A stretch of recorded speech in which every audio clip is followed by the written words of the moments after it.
Whoa, whoa, whoa, whoa, whoa. Pump your brakes, pump your brakes. It's swag football time. It's time for the watch party. Tailgating with OREN G from the OREN G Swag Sports Network. We got a couple of games going right now. And for what I can tell you, I can show you. Let's see how this is going to work. Poor Valley has let me down again this week. 34-21 with 2 minutes left in the fourth quarter. What I'm going to do now is try to show you the ending of the Alabama State and Alabama A&M game. So tell your people come on in because it's a watch party.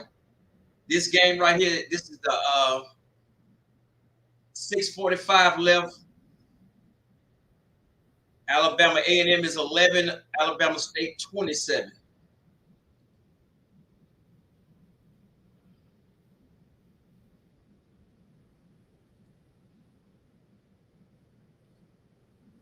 But you also got to show up. If I'm Alabama A&M, I'm bringing punt block. I'm trying to block this punt. Get the punt block, and that can be that.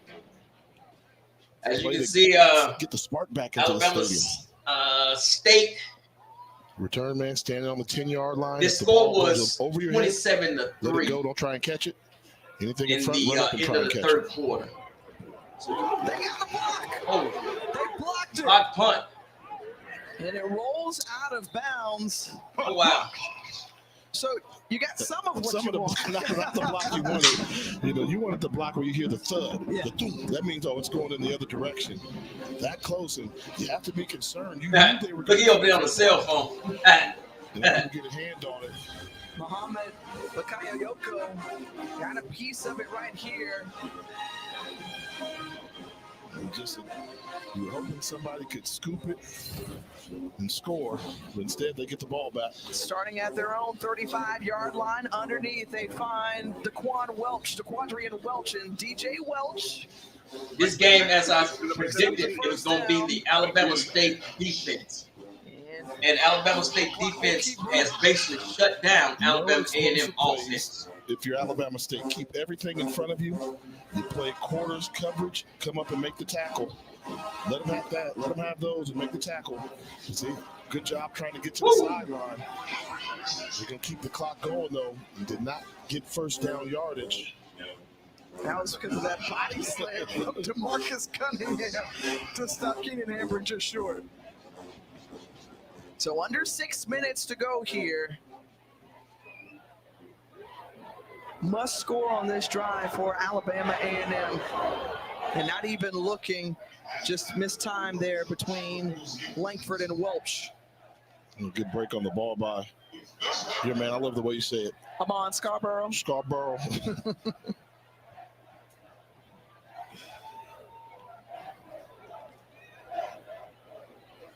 This is excellent secondary for Alabama State. Now on 3rd and 1. Want to pick up this yard. They're leaving their secondary on an island. They got those long corners to the outside. And here an open man and just missed opportunity. Jacoby Hewitt was open. That's Desheen Jackson. Wow. The nickel guy in that package who was on the coverage. I just don't get that. I mean, I said this from the beginning. When Alabama A&M finds man-to-man, one-on-one coverage, they're going after. In this situation, why play any man-to-man? Now, fortunate that it was just an off throw. They had the pocket. They had it. Off throw. More than off throw, Slick. Alabama A&M has yet to convert on a 4th down in this game. This all important. Langford looking incomplete. Broken up by Rico Dozier, but there's a flag. PI. Whoa, and could this potentially... Hey, welcome, y'all. Come on in. Come on in. As soon as the Southern and FAMU game start, I will switch over. Yeah. It's the last few minutes of Alabama State versus Alabama A&M. Number 0. The ball will be placed at the spot of the foul. Automatic first down. This game has been totally dominated by Alabama State's defense. Getting Alabama A&M's the score was 27-3 going into the fourth quarter. On the field and keep going. Here's Langford. Complete. Right. The catch. Flag for sure. It's a little chaotic. Right? I'm going to put this on the official. They've done a good job. This will make Coach Maynard, if he loses, he will be 0-3 after winning 4 straight. He had a 4-game win streak, but as soon as Coach Eddie Robinson was hired, Coach Eddie Robinson has not lost this classic. He's looking to go 3-0. You see, that's what Eddie Robinson's saying over there. And there was no official that was standing over the ball saying you can't snap this yet. So illegal substitution defense. More than 11 players on the field at the snap. 5-yard penalty. Replay first down. We got a few more minutes, and we'll switch over. See him running off, but look, nobody's standing over. The officials aren't even getting set ready. Yeah, the sticks aren't even set. Y'all like on the far side. Share, subscribe. Chaotic. The more the merrier up in here. Okay. Because they'll say I'm picking on. No, I'm giving you credit, Jay. Great pass break up there. And again, you talked about leaving them on an island. Caleb offered one of those long corners and stretching out for his 4th PBU. It's 2nd and 5. And I look for Alabama A&M to be very aggressive in this play call. 2nd and 5. They're going to do some type of double move. Have somebody stretching the field down the sideline, maybe try and get somebody in the middle. Well, Keenan Hambrick with 4 receptions today, 108 yards to Quadrian Welch. Also with 4 receptions, 78 yards. Deion Nelson, we haven't called his name recently. Going for it, there's Hambrick for the touchdown! Keenan Hambrick, 31 yards out, and the score! 2nd touchdown of the game. And wait a minute, folks. If they convert here on the 2-point conversion, it becomes all the more interesting. Give it up for your partner. I said they're going to run somebody down the sideline and run somebody up the middle of the field. Put the safety in the bind, pick one that you want to try and cover, leaves your cornerback on an island. What a big play coming up now in this 2-point conversion. They move Moffitt out, and Langford gets in there. 2-point conversion is good. If you turned away for a second, welcome back to the 83rd Magic City Classic, where anything can happen between 2 in-state rivals coming out of the SWAC East.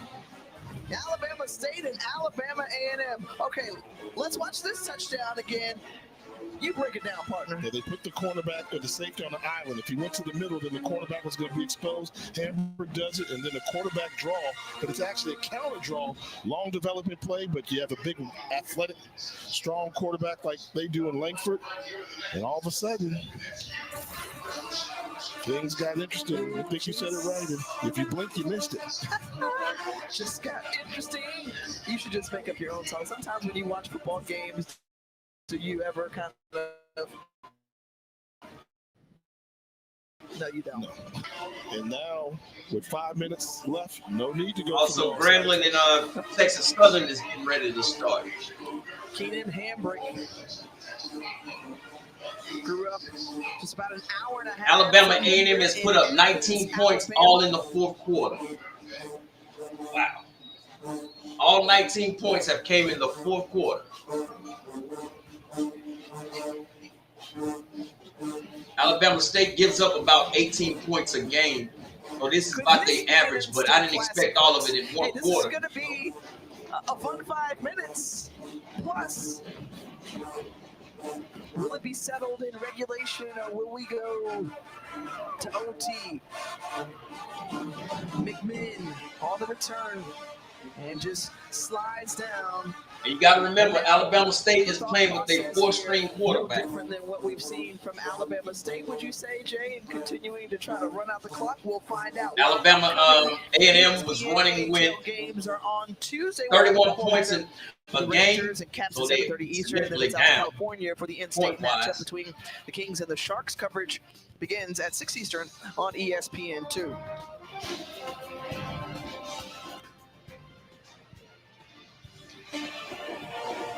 In the process, Jay, you might not be surprised to hear this, but maybe our viewers are. There's a flag back at the 45-yard line of Alabama A&M.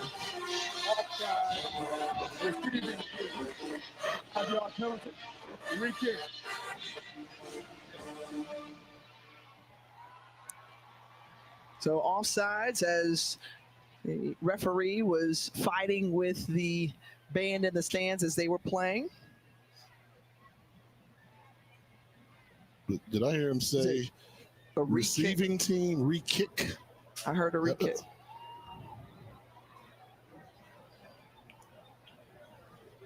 Hey, as soon as the game start, This the gonna be a minute.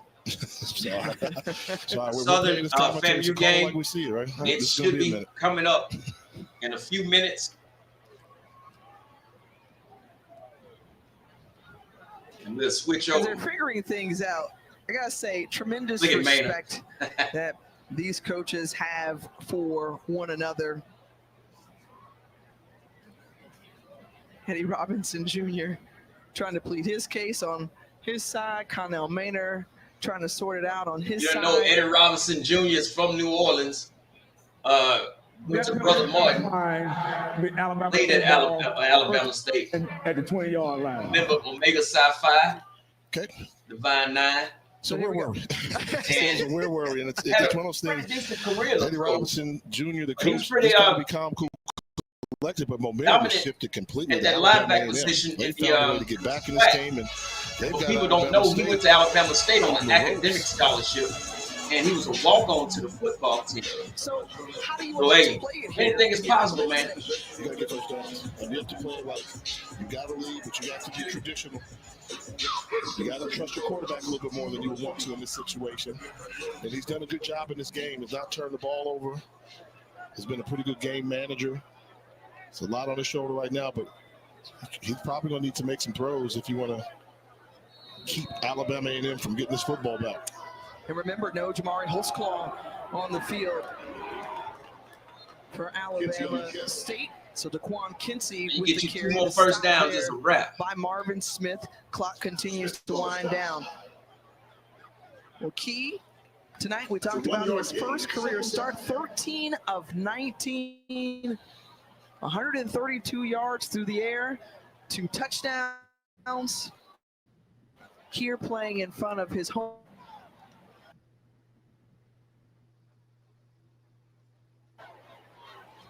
Can he cement his legacy as an Alabama State Hornet and lead this group to victory?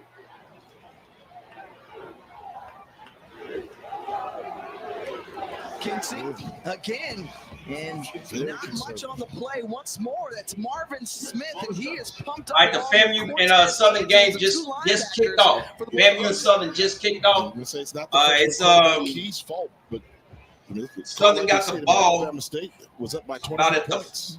45-yard line of And FAMU. Alabama A&M found a way to have a lot As of soon as things this go game right. goes off, I'll switch over. Trust me.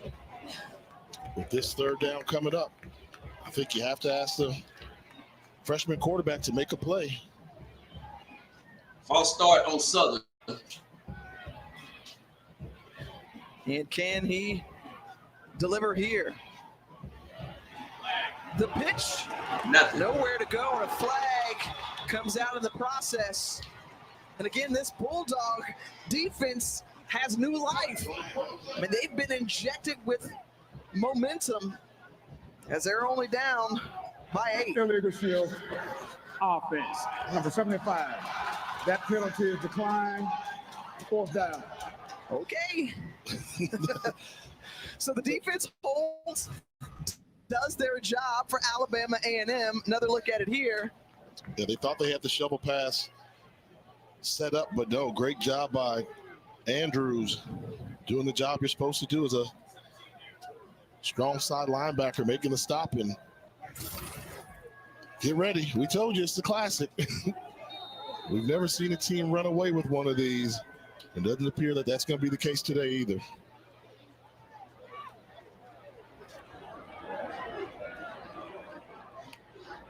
Time ticking down. So they'll probably get this off with just above 3 minutes. Kicks it away. And can Alabama A&M get a spark on this return? That's the Quadrian Welch. Oh, wow. Welch, Oh, boy. after that 43-yard punt, an 18-yard return, and favorable field position for Alabama A&M. And speaking of, hey, tonight's best moment brought to you by A&M. They're only down by a possession, Jay. They've got a chance to tie this ball game up and potentially push it. FAMU is still having problems stopping the run. Southern has ran for 2 first downs. It's 1st and 10 on FAMU's incomplete 39-yard line. we found for the touchdown on the last Southern is drive. driving. We're in the first quarter over there. This game that we're watching, it's a 1-possession game. The thing has been the explosive play from Alabama A&M. And look at the time of possession. Didn't take them long. When you have explosive plays, and that's what this offense can do. And they finally showed up here in Birmingham, and they have the Hornets on their heels. Looking, and it's an Interception. into the hands of Amon Scarborough. Scarborough wisely slides down, and the defense for Alabama State Stingy is going to defense. submit this game here at the Magic City Classic. They got to get at least 1 first down. Adds to his INT total, 3 on the season, among the best in all of SWAC. And that right there does it. 4 turnover forced by this defense. And I promise you that Langford had no idea where Scarborough was coming from. Scarborough was lined up almost as an inside linebacker coming from that strong safety position and buzzed underneath. He's letting the fans know, hey, I've ripped out the plastic. 4 turnovers by Alabama A&M. They'll still get another chance. There is hope still for Alabama A&M with 2 timeouts and the 2-minute timeout as well. You got to get a first down. Flag That's a on the flag. play. You know what that means. I mean, at this point, it's like Alabama State. Are you trying to give it back to them? I mean, these mental errors they're doing with the illegal shifts. Illegal formation offense. More than 4 in the backfield at the snap. 5-yard penalty. First down. And again, very uncharacteristic of an Eddie Robinson Jr. coach team.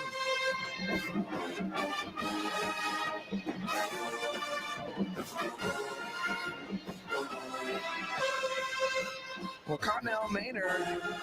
Southern is lined up for a field goal on Alabama A&M's 35. It's about a 40-something yard field goal. Stop again. New defensive coordinator Thomas Howard is found something here in this. Kick is up, and it's good. You don't snap this ball till Southern is leading FAMU 3-0. At the conclusion of this game, I'll be going right over You're there. going to get the benefit of the town call timeout, then use a 2-minute warning. Arinza Davis takes down the ball carrier, and yeah, so you get the timeout plus the Once 2-minute again, timeout. Southern is 3, FAMU 0. If you would snap the ball, Your second of the half. 30-second timeout.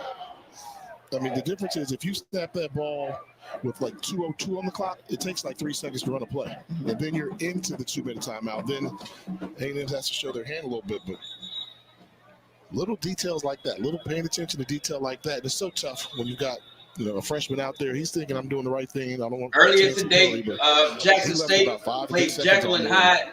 Those 5 They seconds beat are the wide. brakes off of FAMU after being tied in the first half. Then While we that have the second opportunity, half, let you know Jackson next State up team. on the F1 schedule is the Mexico City Grand Prix. That was something tomorrow serious. afternoon at 4 Eastern Irv on Mulligan, ABC. if you Free missed the race game, coverage he had at 116 Eastern. yards before You halftime. can find it on Hands down, that's the player of Plus in the ESPN SWAC, if you ask me. It won't be a quarterback this year. That's his second game of rushing over 140 So now yards. 2nd and 17. The handoff once again. And there's Marvin Smith once more bringing down the ball carrier. Number 10 in maroon as well, Cortez Andrews. Gain of 8. And the 2-minute timeout is upon us here. So a critical 3rd and 9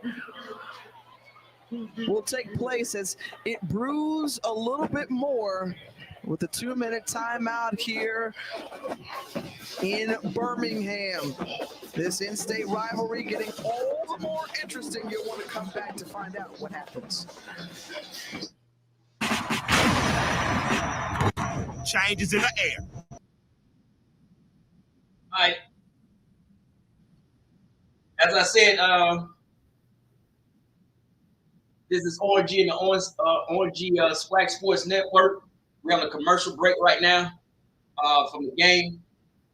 Hey, as soon as this game is over with, these last 2 minutes, we will switch back over to the Southern and FAMU game. Right now, Southern is 3-0. FAMU can't stop the run. So we definitely going to see what the hell is really going on in the SWAC. Valley let me down again. They lost, of course. And we'll check on Grambling and Texas Southern as we go along. But as soon as the games come back home, we'll be rocking and rolling.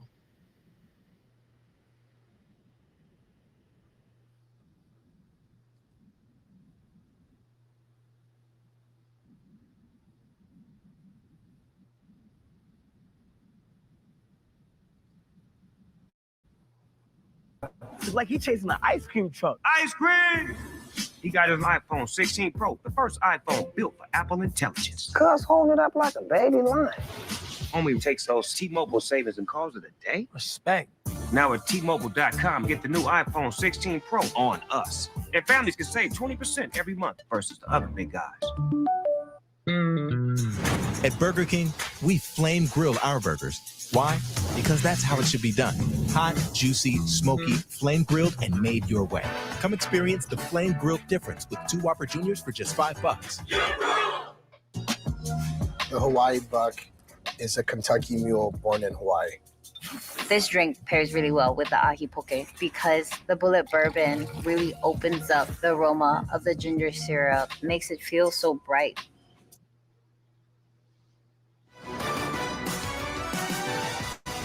ESPN College Football is presented by McDonald's. Reggie Barlow.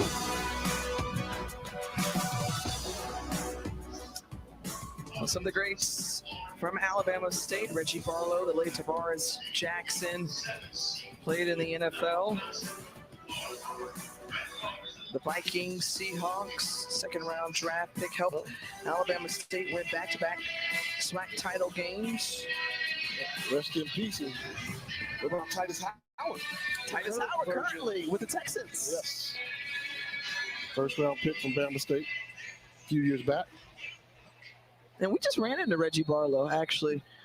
The DC Defenders. Yeah, he's been lifted. Yeah. He's a little buff. 3rd and 9 for Alabama State. Out of the timeout. Kareem Key hands it off. And there it is. Wow. Open in the middle of the field. That's Cookendall. And that is going to seal the deal. That's a wrap there, man.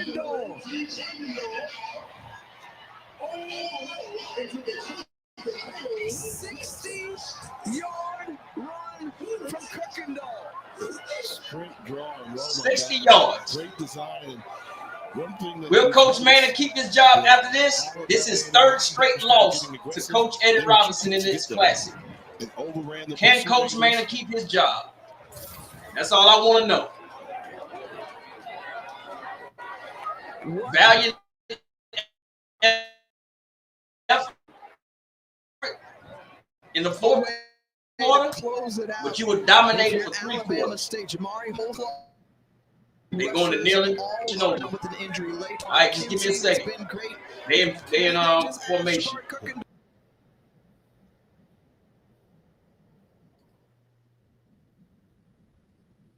All right, let's switch over to the FAMU and Grambling game.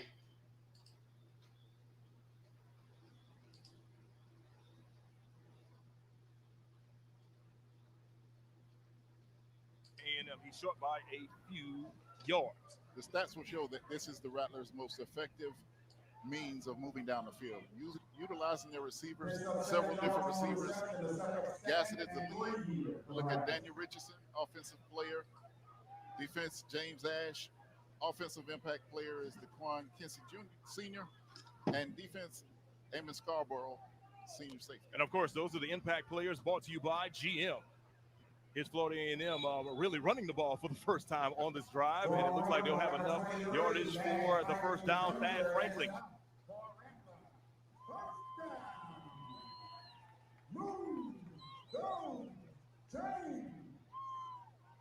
Ready to bail out of there, so that allowed a gap. That's not my volume. That's this ESPN Plus crap. 38-yard line.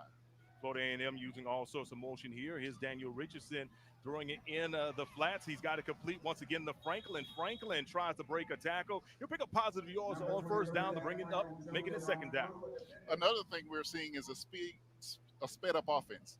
The Rattlers have been so often spent the whole time. The score is 3-0. Southern is winning. I have no idea why they're not putting that on the bottom of the screen. Down the field, throw to set up there the it run, is. as Coach Cozy told us earlier in the week.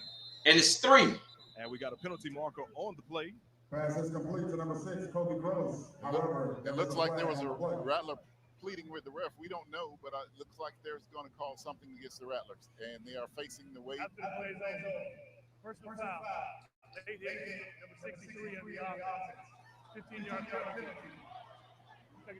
That referee is on something. On the play, that'll be Ricky Taylor, 6'1", 275-pound offensive lineman from out of Miami, Florida, who we penalized on the play for a late hit. 15-yard penalty there. And that's a drive killer. That's inexcusable. After the play is already over, to come in and just take a cheap shot, inexcusable. Got a great drive going. You're inside on the plus side of the field, trying to get a score. You're behind by 3 points, and that kind of penalty is the kind of thing that will make them lose sleep at night. And what we saw at the end of that video, Jamari Gossett kind of came over to him and basically said, like, hey, man, we can't do that, and let's not do that moving forward. And looks like we got some more whistles being blown.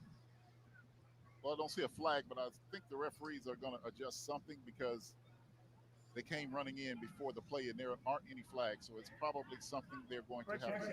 The down is third down. All right, Preston Clipper letting us know that it is third down. So far on this drive, Daniel Richardson, 4 of 5 for 49 yards. There you see Coach Cozy looking on. Jaguars defense choosing to go with 3 down linemen, 2 linebackers, and then spread the defensive backs out because of the passing attack.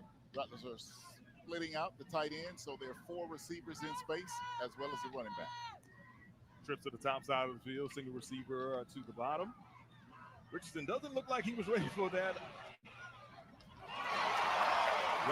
Snap. However, he is able to connect with his favorite target once again. Is that a flag? Yes, there's a flag on the play, so hold on. 27-yard completion, but let's see if it'll stand. There is a flag on the play.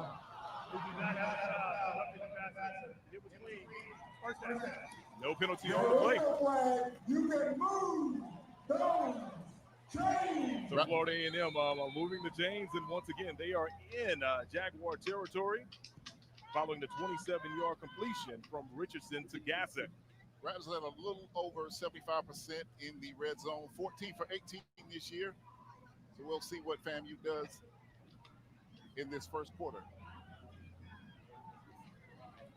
FAMU with 4 receivers to the top side of the field reminds me of the oop-de-oop formation from Varsity Blues back in the day. And now a timeout is being called by Florida A&M. FAMU, first charge. Timeout. Called by the Rattlers. First of the half. Timeout on the field. If the volume is low, that is not me. That is didn't like it. Yeah, didn't like it. You don't want to waste this whatever opportunity. ESPN is giving You don't want us. to waste that opportunity. You've got to get a score. And speaking of that 4 receiver stack, there was also another HBCU great that brought that in here. Jerry Rice and Archie Cooper. Absolutely. And also, let's add to this, Willie Totten, who is now on that sideline for the Southern University Jags as the quarterback coach. Yes, absolutely. He was the gunslinger. Yeah. He wasn't called the gunslinger, but he was the guy that was putting off the trigger. So he should know how to defend that, but actually nobody could defend him when they were doing it with Rice and Totten and Archie Cooper, the gunslinger. Great time in HBCU football, and it's just great to see this rivalry, FAMU and Southern University. The schools aren't that far apart, so they travel, the crowds. There's plenty of Jaguars fans here. We're missing the human jukebox, and that's always a great part of it. But hey, we've got the 100 is here, though. The 100 is here. We don't know the dynamics of the bands all the time, but whenever there's a game, there's a festive atmosphere. And here at Bragg Memorial Stadium, Ken Riley Field,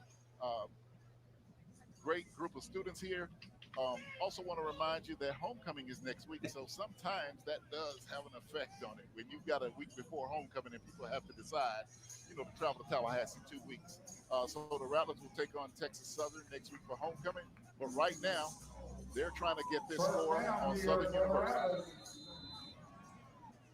First down and 10 for the Rattlers, changing up some formations once again. Here's Daniel Richardson.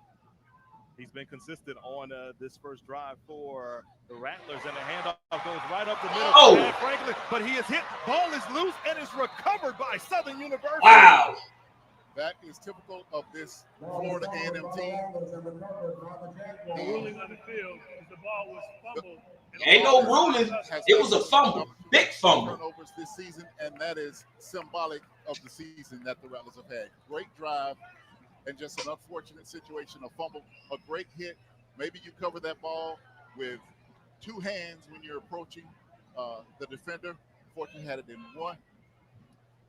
So Southern University will take over deep inside of FAMU territory. We'll be right back with more SWAC football. Let's unretire. As you can see, that was a huge. Hey. I need that senior discount. That was a huge fumble. Hey, man, fam, you got to get it together, man. All right, earlier scores from the day. Mississippi Valley 31, Arkansas Pine Bluff 35, Texas A&M Commerce 27, Prairie View A&M 34, Alabama State 27, Alabama A&M 19. That's 3 in a row for Coach Eddie Robinson over Alabama A&M. Coach Maynard, it ain't looking good for the home team. Jackson State 37, Bethune-Cookman 17. If you have not seen Irv Mulligan run the football, you need to watch Jackson State. That man had a touchdown and 116 yards in the first half of football. But that game was a lot closer. It was 17-17 at halftime, and then Jackson State went in at halftime and did not let did not let Bethune-Cookman cross the 50-yard line in the second half. Bethune-Cookman never made it into Jackson State territory during the second half of the football game. The game that I showed before, Alabama State, Alabama A&M, Alabama State dominated that game. It was 27-3 going into the fourth quarter. Alabama A&M came back and scored 16 points, but it was not enough. Prairie View and Texas A&M Commerce. I don't know what happened to Prairie View in the second half because Commerce scored 23 points in the second half. But it is what it is. Back to the game. Of course, Jackson State sitting pretty in the East Division with a 3-0 record. But on the other side, as you see, Southern University also with a 3-0 record. But still a lot of football left to be played, Vaughn. Absolutely, and Jackson's now 4-0 after defeating Bethune-Cookman down in Daytona today. So here's a first down handoff for the Jaguars. Positive yardage is yielded this time once again by Kobe Dillon. So, C.J. Russell. As I mentioned, there's a slew of running backs for Southern University. They wear 6, 8, and 9. So up here with these gold numbers, I admit it's a little hard. Very difficult to see.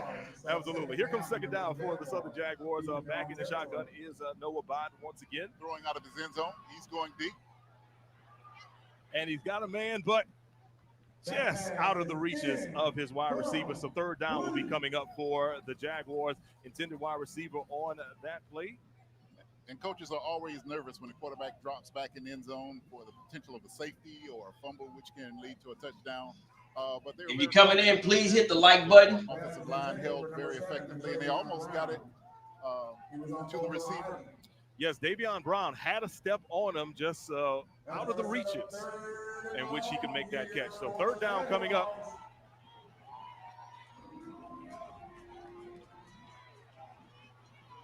So here's Biden. He's going to throw it and overthrows his man. Almost dangerous pass right there. There were 3 Rattlers around that football and no Jaguars. So Jaguars will go 3 and out and forcing a punt. FAMU safety Nico Wilson was the closest person to that ball. It was just a little over his head, but the Rattler defense holds and bails out the offense with that turnover down in the red zone. This could be great field position for the Rattlers. Even with a great punt, there is a great probability that the ball will be on the plus side of the field after this. It's MrMoves.com, number 2. Jamari Gassett back deep for Florida A&M. Punt is off cleanly by Southern. Kind of low, it should be returnable. He's got some space. Here's Gassett. And Gassett slipped through some tackles. Wow. He's at the 20, 15, 10, 5. Touchdown, Rattler. Wow. 44 yards on the punt return for a touchdown, and Florida A&M has got a touchdown, and they take the lead over the Jaguars. I can't see his jersey number, but the Rattler blocker, you see him throw his hands up and not block the man. He stayed in his way. I couldn't see the number, but you had 3 Southern players run into each other. It was a low punt. I knew that it was returnable as a specialist myself. And Gassett, as he says, he turned on the gas. He's always on the gas. 3 Southern players ran into each other. Drive that did not get completed the first time to come back and punch it in, and the Rattlers are on the board, 6-3. Justin Bostic was a young man that you were making a reference to. Did not have a blindside block, but got in enough space to spring Gassett. Here's the extra point attempt. It is up and it is good. Florida A&M is now on top, 7-3. We'll be back with more swag action here in Tallahassee, Florida.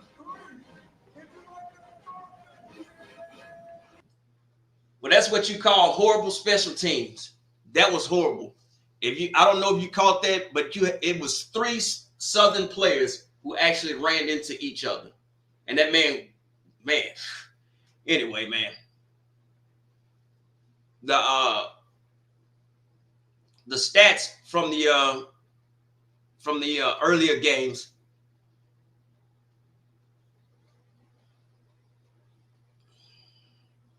For Jackson State and Bethune-Cookman, Jackson State played 2 quarterbacks.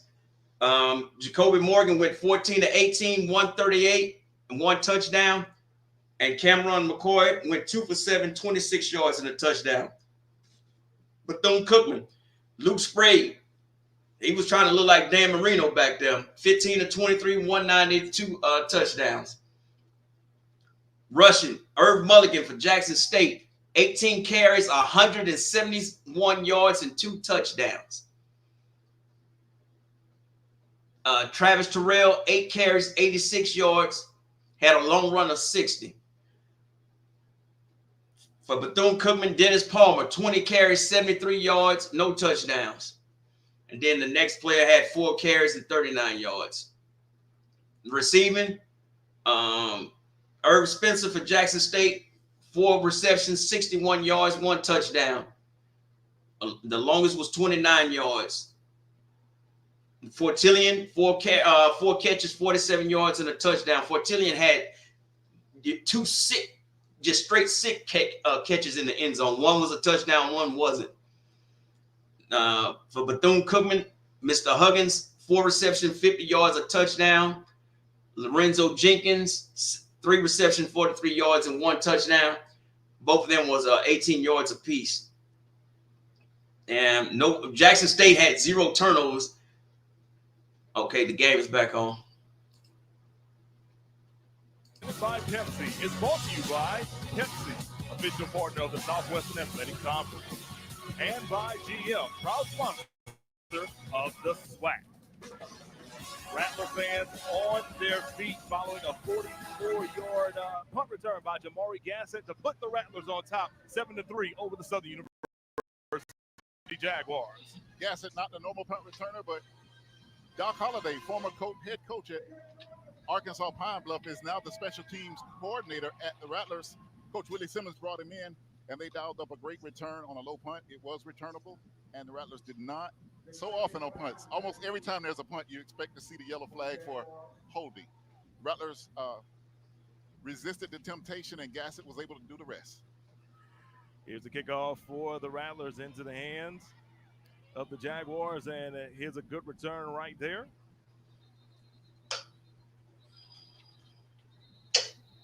And on the return, that will be C.J. Russell bringing the ball out to near the 30-yard line. That's where Southern will begin. 1st and 10, moving from right to left on your television screen.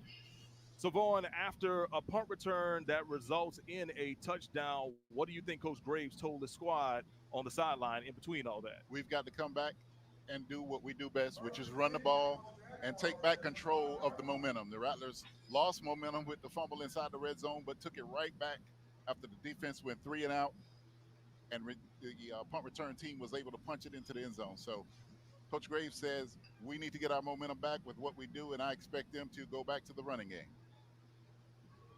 First down handoff for the Jaguars, and they keep it on the ground. That is Kobe Dillon picking up a few yards to bring up 2nd down. I didn't know if we mentioned it yet, but we've got 2 first-year head coaches in this game, and that's kind of unusual with Graves and Cosley both taking over the jobs of the teams this year. Of course, yes. Coach Graves' first year as the head man in Baton Rouge, but as they would say, he's got a lot of swag out. Yes. Not only at Southern University, but also at Mississippi Valley State and also at Grambling State, where he was on the staff that helped them win the Celebration Bowl, the first for the SWAC a number of years ago. And he's got some Bayou Classic hours as well. He's been very successful in the Bayou Classic. You know, only rivalry games like that, it doesn't matter what the records are. Absolutely. Only head coach, or only person to be a head coach to win on both sides. Here comes the 3rd down scenario for Coach Graves, who you see right there on your television screen. 3rd down coming up for the Jaguars. Be interesting to see whether the Jaguars pass or run. Their strength has been the run. Pass has not been effective today. Noah Biden taking the snap. Under a little pressure, steps up and overthrows his man. Incomplete. Just out of the reaches of his tight end on that play. We'll take a look at that as Dupree Fuller, if he was about maybe 2 inches taller, he gets that grab. Come on, Bowden, settle down, man. That's your 2nd throw you done missed. A receiver that was wide open. Southern University and a punting situation. And in this situation, Vaughn, do you cut to Jabari in this situation? Oh, wait, we're going to have a penalty. So even if that was an offside, it does look like 6 yards. It might be inches or just less than a yard. If that is, well, you can't tell, because when the flag goes up, both teams start pointing the other way. Defense. But there were more Jaguars pointing to the Rattlers, which looks to be the case. It should be just short of 4th down. Be interested to see if Graves takes the risk or and the punter is remaining. They'll just punt from a little closer. Less than ball's on the 34-yard line, 1 yard to go. Kenny Pham, the punter for Southern University. We'll look to see if he gets more air under this punt. The last one was kind of low, which is why he does get more air under this one. Gassett is surrounded, and he'll call the fair catch. So, speaking of Gassett, of course, he has made a couple of plays early on. Very shifty guy and great hands. He's always able to find open space, and when he gets the ball, he's hard to bring down from the first tackle.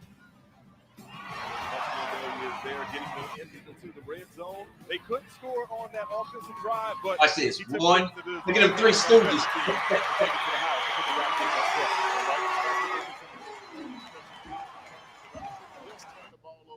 Actually turn the momentum over to the Jaguars. defense held, and the special teams, Doc Holliday's team, was able to get it back.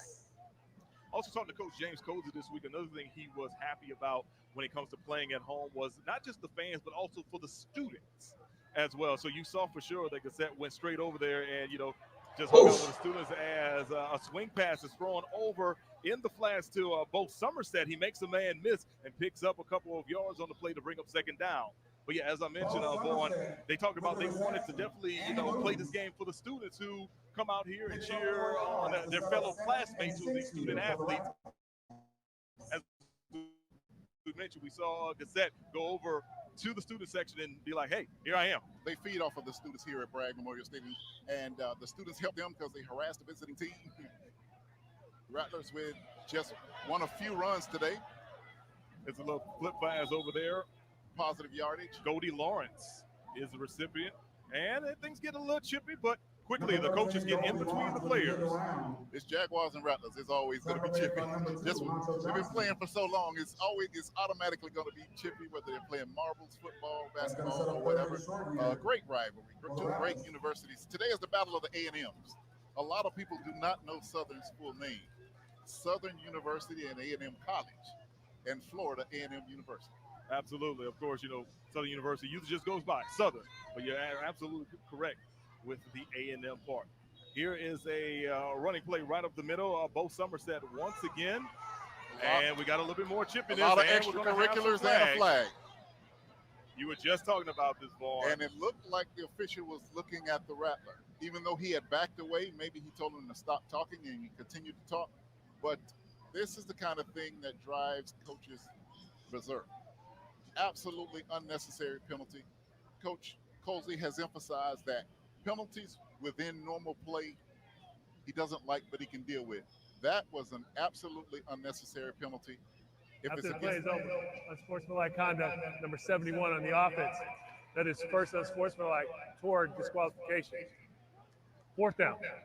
They'll get number 71. That is Ashton Grable. All SWAC offensive lineman. Very experienced guy who should absolutely know better. A transfer from Jacksonville State University. 315 pounds is what they list him as my friend Santorio Black would say, he may be a few biscuits short of 330. But due to that situation, now Florida A&M is forced to punt. Yes, and the Rattlers will rely on Gunnar Trout to get it out of there. Nice angled punt to the sideline. No chance of a return, and Doc Gamble's punt team gets done what they need to get done. Great angle punt. Ball goes out of bounds around the 31-yard line. The punt was 42 yards. And there's Coach James Cozy III. And I'm sure he's not happy at all. Oh, absolutely not. Absolutely not. You can tell that he's sharing some wonderful words with some of the officials, but still keeping his distance in that situation. Because the appearance was that it was a verbal foul. The play was over. Grable may have continued to talk and said something that the official threw a 15-yard penalty on. That will drive a coach crazy, but Grable has to know better. First down and 10 for Southern University. Noah Biden bringing back the offense. He's got trips to the top side of the field, and he's going to hand it off. Running back on that play is Kendrick Rhymes, and still a little bit more chippiness between the guys who play in the trenches, the offensive line and the defensive line. Even Kendrick Rhymes looks at his offensive lineman and says, hey, man, you good? Is your head level in this situation? In the meantime, Rhymes did pick up 3 yards and will bring up second down and 7. Here's Rhymes once again, and they're just running the ball. 3 yards in a cloud of dust. Line of Florida A&M positive yardage are yielded once again for Southern University. Bring up 3rd and short, Vaughn. And the extracurriculars continue. Both teams are pointing, taunting. At some point, we hope it doesn't erupt and gets under control. Jaguars trying to get a first down. Got about 3 yards to go. Southern continues to run the ball well. One of the best rushing offenses. If you haven't, please hit the like button. Press the like button. And the thing about Rhymes is that, he will keep power running it, and then he has the ability to break it away. So here's a quick pass, but it falls short of the receiver on that one. Not enough mustard on that play by Noah Biden. He tried to get it over to his wide receiver in the flats. He tried to guide it in there as opposed to just letting it loose, and it dropped short on the ground. He wasn't able to grab it in, and Jaguars will punt again with 1 minute 49 seconds remaining here in the first quarter. The Rattlers with a 7-3 lead. Jermaine Minor Jr. was the intended wide receiver. If he does make this catch, I think he does have enough open space to pick up a first down. Instead, now Noah Biden has missed on his last 5 pass attempts. Punting situation now for Southern University. That's a high punt, short. He'll have to get fair catch. Almost interfered with. He's got to have the opportunity to catch the ball, but Gasson corrals it around the 26, 27-yard line. 26, it looks like it's going to be. And Daniel Richardson, we're bringing out the offense to try to see if they can sustain another drive. 1 minute, 41 seconds remaining in the quarter. The Rattlers are going to try to extend their lead. And, of course, the Jaguars will try to defend them. As we see, Coach Joe Henry, the offensive coordinator, has severely altered the offense. Yes, he absolutely has. Before we talk about that real quick, Penny Fam, 36-yard punt on that last play. But yes, Coach Henry has switched some things up on the offensive line. And now Junior Miratovic checks in at quarterback. The backup quarterback, Junior Miratovic, number 7, is in at quarterback. And he mishandles the snap. However, he is able to get it. Look at that arm tackling, man. Somerset running through the Jaguars. That's sad. And he is close to the first down marker. Arm tackling. Miratovic has not had much action this year, and he was able to corral that snap.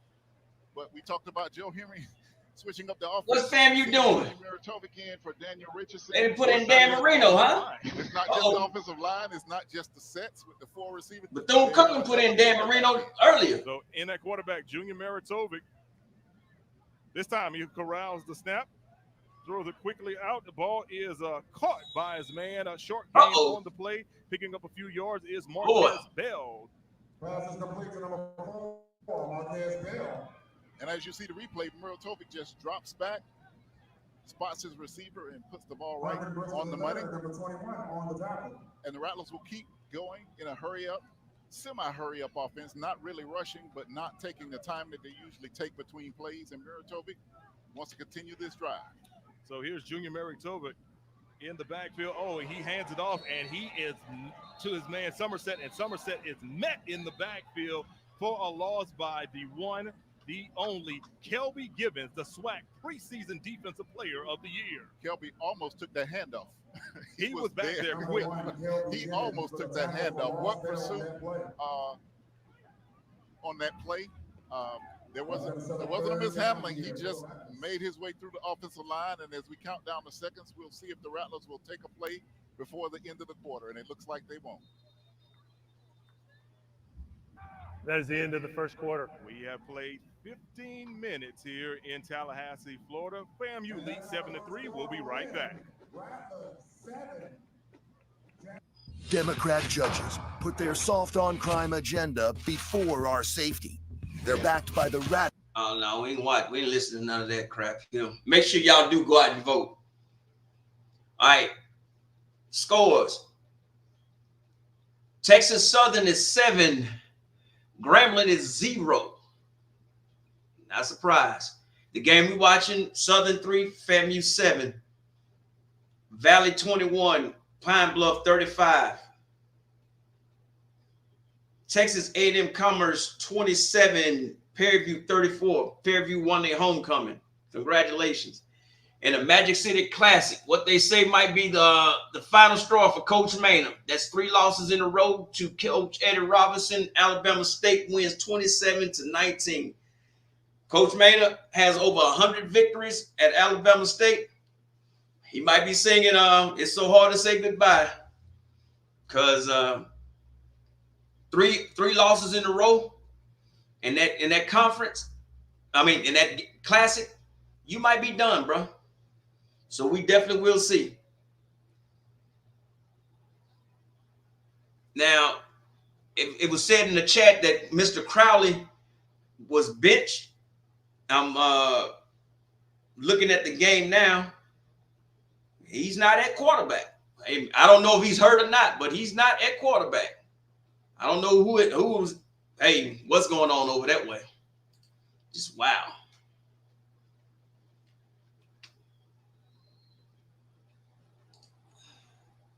But hey, we're definitely gonna see these last few weeks of SWAC football. You about to see some real folks about to start panicking. You got to remember, we had 5 new head coaches in the SWAC. 5 new head coaches, and everybody thought that those 5 head coaches was going to take their team to the promised land. As you can see, you can't be the conference champs when you beating up on UAPB and Valley. This is about to get real. And if this FAMU Southern game, this is definitely about to get real here. Because if FAMU lose this one, it's a wrap. Southern still has a shot. But if FAMU loses this game, it's just about a wrap for them. So, hey, we're going to find out a lot about these teams. Got about another 30 seconds to that commercial ends up.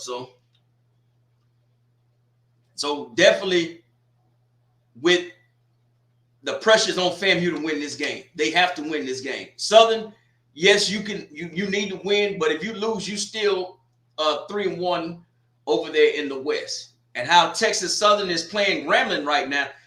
Hey, man, Grambling, you on life support. Texas Southern is on life support also. All right, back to the game. To the Hall of Fame for Florida A&M Athletics. Yes, there are some breaks down there. The biggest round of applause came from Mike Gillespie. He's the head men's basketball coach at FAMU, and he got FAMU's Maryland team as a Division I NCAA tournament in 2004 with a BAI baseball championship opening round. Ladies and gentlemen, Harvey Cooper.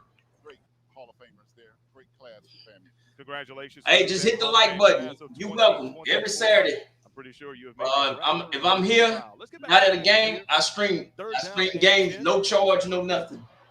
It's a deep pass, and it is broken up at the last minute by Southern University's Xavier Spencer.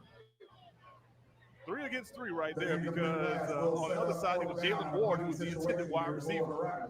Yep, Ward's got to bring that ball in. I mean, it's just simple as that. What's that? Cantrell, I agree with you. There's something in the chat. He just said, if Southern beats FAMU, everybody else smells blood in the SWAC. This game is very important. So promising drive, the way it started out, and then it fizzled out, and it is 4th down. And the punt is got off cleanly. However, there was a little contact in. Yeah, that kicker did a little. There is a flag. There's a flag on the play. Will be interesting to see whether it's running into or roughing. It looks like it's going to be the running into variety. 38-yard punt on the play. We'll see if the Rattlers, if it's running into, we'll see if the Rattlers decide to take another swipe at the punt.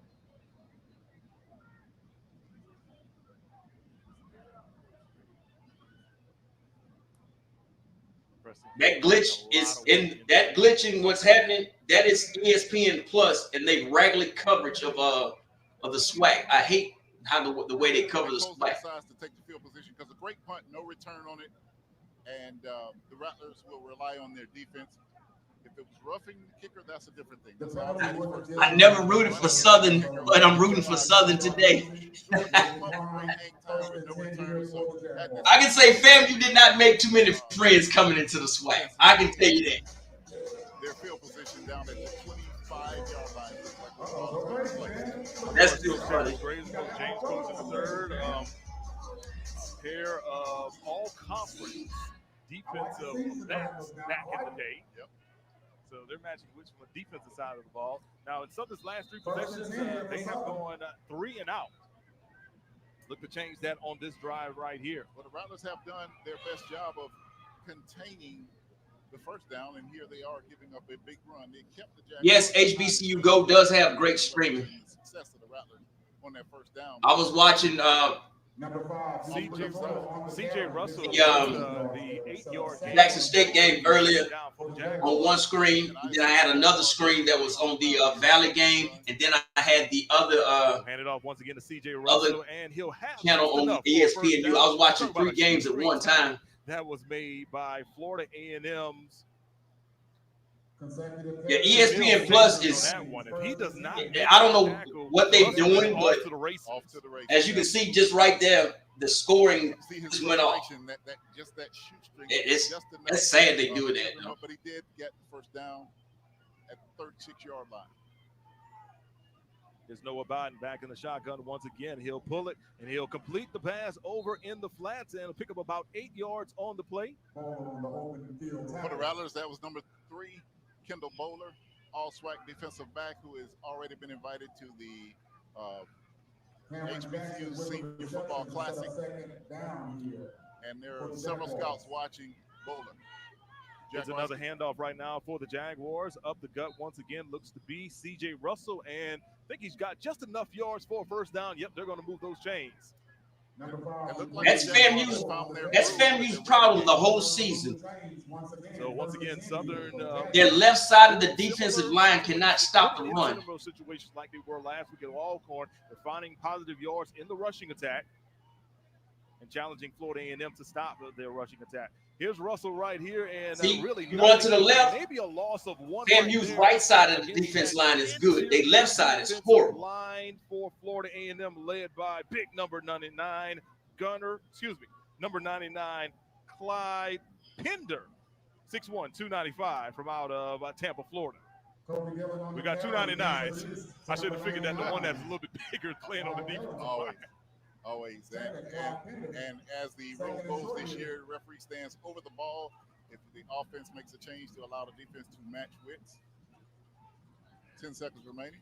Second down, we'll call it 11. Here's Biden throwing it, passes run straight the flats. Receiver picks up about 4 yards on the play. Third down coming up for Southern University. They're near the midfield stripe on the play, making a tackle for Florida A&M this time was Deco Wilson, another transfer from Jacksonville State. And so it'll be third and about 7 yards to go. It'll be interesting to see if Jackson goes to the pass or stays with the run game, and they will drop back. Here's Biden dropping back, and his pass falls incomplete, but it could have been intercepted right there. The man was wide open. Corey Collier Jr. Very, very errant pass. The receiver had actually crossed the defensive back. Watch this. Heading on. If he had led him with the pass, where was he throwing the ball to? He was wide open. He threw the ball to the defensive back. Fourth down. Wow. Jaguars want to see if they can pin him down deep in their own territory. Jamar Gatson up back deep for the Rattlers. Rattlers come after it. However, the punt is gotten off cleanly, and it will go out of bounds inside the 20-yard line. We'll be right back with more SWAC football on ESPN. Fun, memories, friendship. This sounds like it's going to be a long, drawn-out game, man. I have no idea what's going on with Southern or FAMU. You can't say this is just a defensive struggle. This is weird. I mean, I don't know. But anyway, let's see if there's any change to any scores, because that was crazy. It's still 7-0. Grambling does have the ball. Well, no, now it's Texas Southern has the ball. It's 1st and 10 at their 46. And everybody else is still the same. And where the game's over. The Jackson State game, it was the most entertaining. What was the rushing attack? Believe it or not, Valley and Pine Bluff was tied up at going into the fourth quarter. Valley couldn't score in the fourth quarter, and Pine Bluff put up 14. So that's what took Pine Bluff over. The Alabama State game, I have no idea how you can put up for half. In 6 quarters, you became the SWAC scoring, leading the SWAC in scoring. And then today, you only had 3 points going into the fourth quarter. You was averaging 31 points a game. Then you only scored 19 today. Alabama State defense is that defense, but Alabama A&M with the experienced quarterbacks that y'all have played horribly today. 4 turnovers by Alabama State. So it is what it is, man. But you got to realize you got 4 good games left. You can go 0-4, or you can go 4-0. GM. These are the players of the week from last week for Jackson State. It was Irv Mulligan and Kendrick Rhymes sharing co-offensive player of the week. Yeah, both similar in carries. Irv Mulligan with that big first half touchdown against the Rattlers, which opened the game up for Jackson State.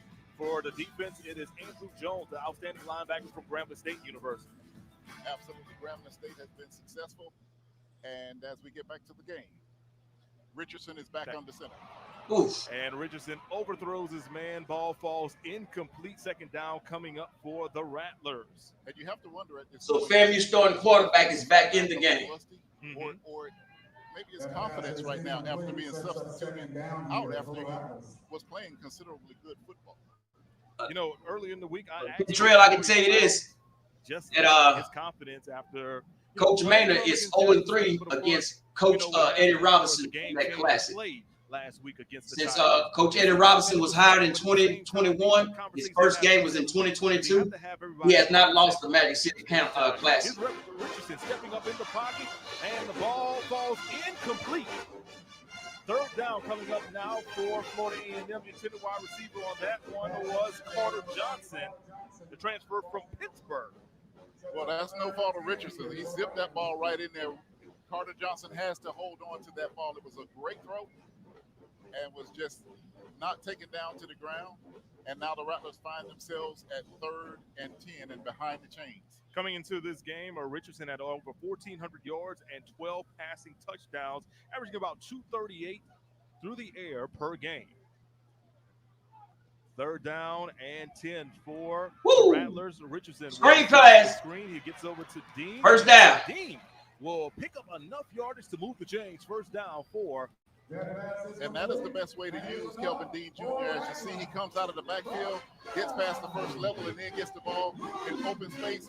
That is when Kelvin Dean Jr. is most effective. The Celebration Bowl 2023 offensive MVP. Of course, Kelvin Dean really seeing his first part of action in this game tonight, right now during this drive. We had seen a lot from Somerset. Of course, we had seen a lot from Thad Franklin Jr. Here's Richardson rolling out. He's got a man wide open in the flats, and it is caught.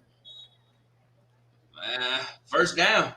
This time by Marquez Bell, and Marquez Bell appears to have enough for a first down, and they're going to move those chains once again. Sometimes coaches cringe when a running back runs backward, but he was able to get just enough to get the first down. But more often than not, a coach does not like to see a receiver run backwards, but he was able to be successful and get the first down for the Rattlers. I stand corrected. He got 9.5 yards on that play. See, the back guy from the chain was moving, so I'm thinking they're, changing the entire down markers on that situation. But on the next play right here is Richardson overthrowing his man on that one as Goldie Lawrence. It was just out of his reach. And Richardson is lucky, and he is fortunate that ball, there were 2 Southern defenders right there where that ball was. Fortunately, it was too high for all of them. But that was an ill-advised pass. Would have been better to throw that one out of bounds.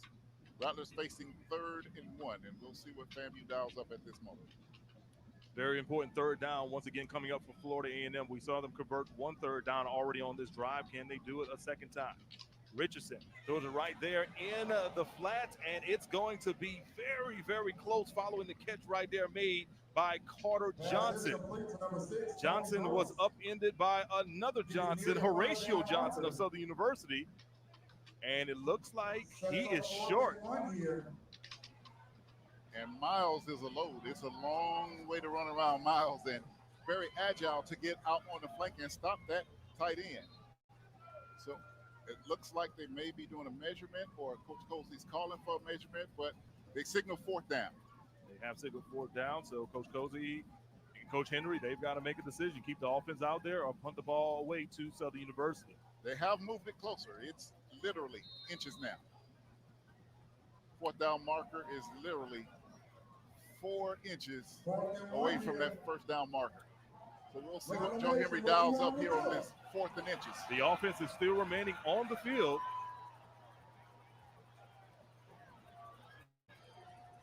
Appears to be a lot of confusion. Even Richardson's throwing up his hands. And 5 seconds remaining. They're either going to have to call timeout or take the delay of game penalty. And they're going to call the timeout. Well, you had to call timeout. You had timeout. If you, second charge timeout. We'll be right on my back. count, they had 13 people on the field. Ison have engineered a machine to wash hard floors properly, using clean water. Yeah, they had to call a timeout. They had 13 people out there. They had no idea what was going on, man. But it's better to call timeout than sit there and try to run a play. But with 4th and inches, big as FAMU is, and me, I'm just quarterback. I'm getting on the center and quarterback sneak with inches like that. But FAMU ain't the FAMU from last year or the year before that. I guarantee you, whatever's going on, they got to correct it, man. Because Southern, for people to talk crap about Southern has went from okay Southern to all right, are you real Southern? And this game is really testing FAMU. And as of now, if it wasn't for that punt return, FAMU offense has not really done anything. Neither has Southern's offense, but both defenses are starting to settle in. But you expect more from the strike fast defense. I mean, strike fast offense. I think that's what they call themselves, strike fast offense. But you gotta not second guess. I'm not second guessing coaching or anything like that. But what you're doing is not working. Southern is playing their type of game. This is how they lured Alcorn in last week. They lured them in last week like this, and next thing you know, towards that fourth quarter, Alcorn got tired and Southern got stronger. So, hey, now, FAMU is not immune to playing close games either. A lot of their victories in the SWAC would have been by 6 points or less. All right, the game's back on. Send out Gunner Trot and the field goal unit instead of going for it on 4th and short inside their own 40-yard line. That would have been a big decision to go for it on the minus side of the field, which would have given it to Southern on the plus side of the field, and decided to just trust Trout's leg with a ball that is hanging up, and they have decided that they will not allow they punted. the Jaguars to return, so it's kicked and angled away. Well, they relying on their defense. Yeah, Kirkwood ran over there, but literally after the first bounce, it was already going out of bounds, so no use in wasting extra energy to set that up. 40-yard punt on the play by Gunner Trout. First down and 10 coming up for Southern as they move from left to right on your television screen. Of course, Southern's offense has sputtered at certain times. Sputtered is underestimated. Success with the rushing attack, but then when they get in those key pressure moments, it seems like FAMU's defense has been able to step up to a next level to force them to punt. Both of these offenses have sputtered since the first quarter. Hey, if they show the halftime, I will show halftime. There's Noah Botton. He's going to hand it off. Another powerful run right up the gut by Kobe Dillon. Dillon will pick up about 3 yards on the play, bringing up second down. Good positive run, which is the strength of the Jaguars, right up the gut of the FAMU defense. Still playing with 4 down linemen. That wasn't a yard. That was inches. That wasn't a yard. You might have had about 4 inches for that first down. Quarterback sneaked that one. Choose to stay in a 4-man front. Here's Biden, the quick pass, and the pass is caught. Receiver wouldn't go down after a couple of defenders trying to get on him. However, on that play, it was Darren Morris. The Kentrell, the only reason why I said that is because which is literally on the backside of the Southern University campus. The only reason why I asked that question is Alabama A&M was able to score 20-some points against Jackson State all in the second half. So third down. Alabama State don't give up too much. On third down, and here's a broken play, and Noah Bond is taken down for a huge loss by the FAMU defense. Leading the way is number 23, Allen Smith Jr. And give credit to FAMU defensive coordinator Milton Patterson. He prepared them, and they had a middle rush And that play did not fool the Rattler defense. And a great 3-and-out for the Rattlers. Great 3-and-out. The punt once again. Gassett is back. Hopefully. Fourth down and another punting situation coming up for the Jaguars. And we got another penalty going. Is that 5 yards? It's going to be. That's 5 yards. That should be a first down. If it's not first down, it's going to be millimeters away. 5 yards. Offside. Defense, number 26. 5-yard penalty. Still fourth down. Okay, still fourth down. It's behind the sticks. Wow. Look, if you're Terrence Graves, though, do you ask them to do a measurement in this situation because of how close it is? First down. I'm about to say, man. First down. First down. Right, Florida A&M, that's their fourth penalty, and they got 4 penalties for 40 yards already in the first half. And that's 2 penalties that are on fourth down. There is something that the Jaguars are doing that is drawing the punt team off sides. That is 2 critical errors on fourth down. And the penalties that the Rattlers have made today have been at critical junctures in the game. Defense has just stopped them, and now on special teams there. So Southern University continues with their offense attack. Up the middle. Kobe Dillon. Dillon goes up the middle, picks up about 5 yards on the play. Second down coming up for Dillon and the Jaguars. That surprised me about FAMU's defense. That there's no blocking schemes, no nothing. It's just you can run straight up the middle on them. And on special teams, Doc Gamble has to get that corrected. So Dillon once again following his blocks off tackle. Maybe a gain of about 2 yards on the play. Third down coming up for the Jaguars. And that will set up. Third down here. Let's see if the Jaguars you're correct. Run, which has been effective for them. But I'm telling you, watch that game between Jackson State and Alabama State. I think that's going to be the game of the year in the SWAC. Watch what I tell you. Kobe Dillon, that was his 8th carry for 33 yards.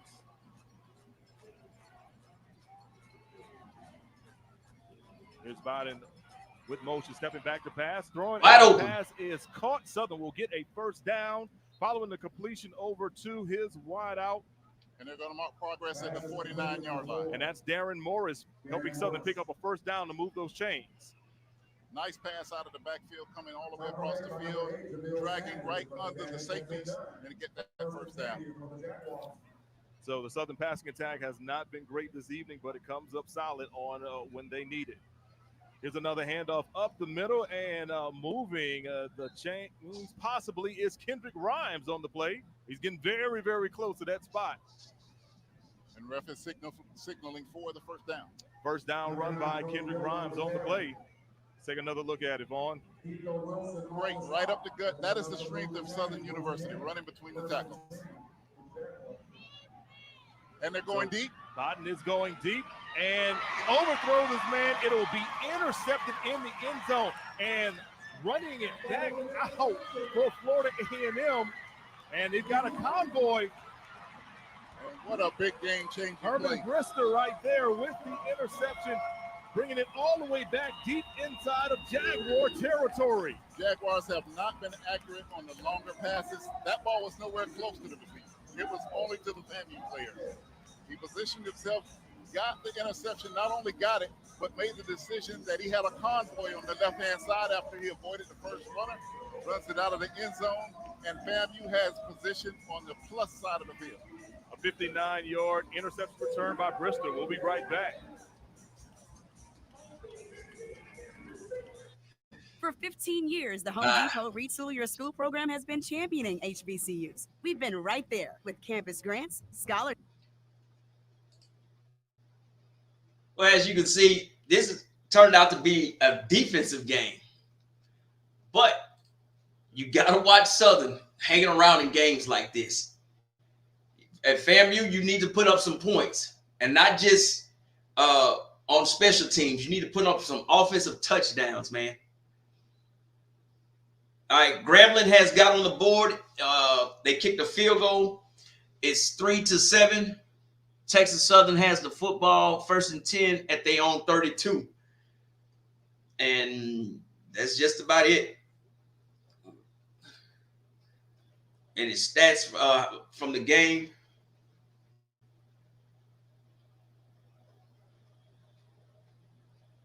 Well, Grambling has put in Fry and Bailey, so they've tried two different quarterbacks since Crowley was benched or put out the game or whatever.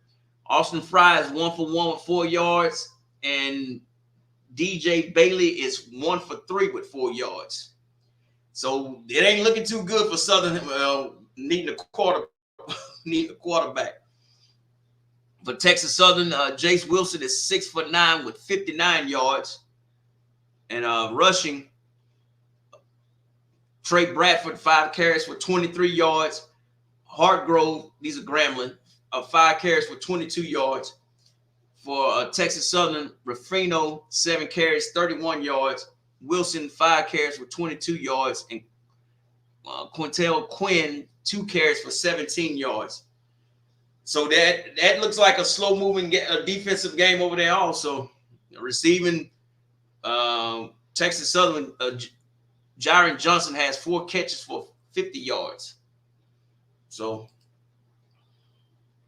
Florida A&M with great field position following this interception in the end zone by Herman Brister. Lauren, you and I were talking about this during the break. I don't even know who he was throwing that to, man. It wasn't even close. And once Huggins decided he could get around Morris in the end zone, he saw a convoy, and the defenders turned into offensive blockers, a great convoy down the field.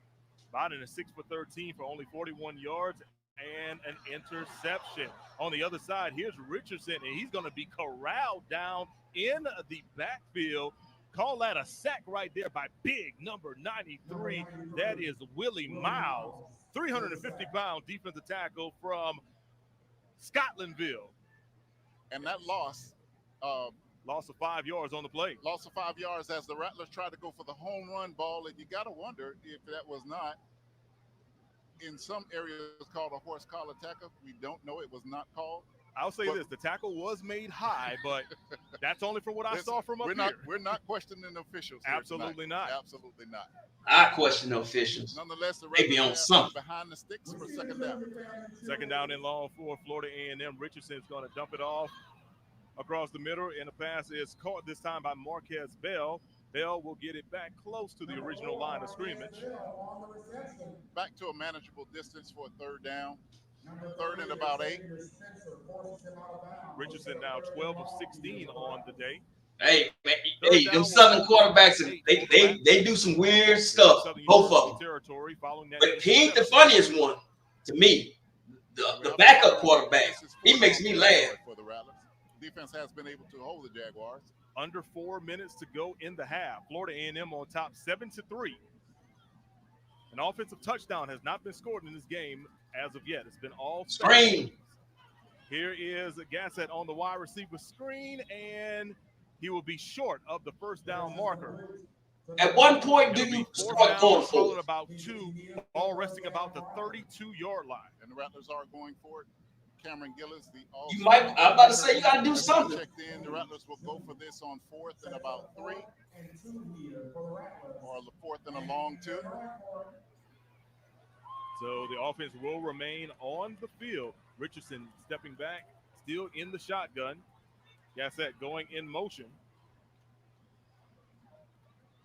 And they're handing off. You gotta be kidding me. Jaguars were not fooled on that one. Tackle for loss. Jaguars defense making a crucial stop late in the second quarter, led by Derek Williams, 230-pound linebacker from Miami Central High School. And you have to wonder for the Rattlers. The running game has been the Achilles heel of the team all season. I was expecting a short pass from the Rattlers, right behind the linebackers, right behind the line. But in effect, the running game, which has not been effective all year. We have not scored.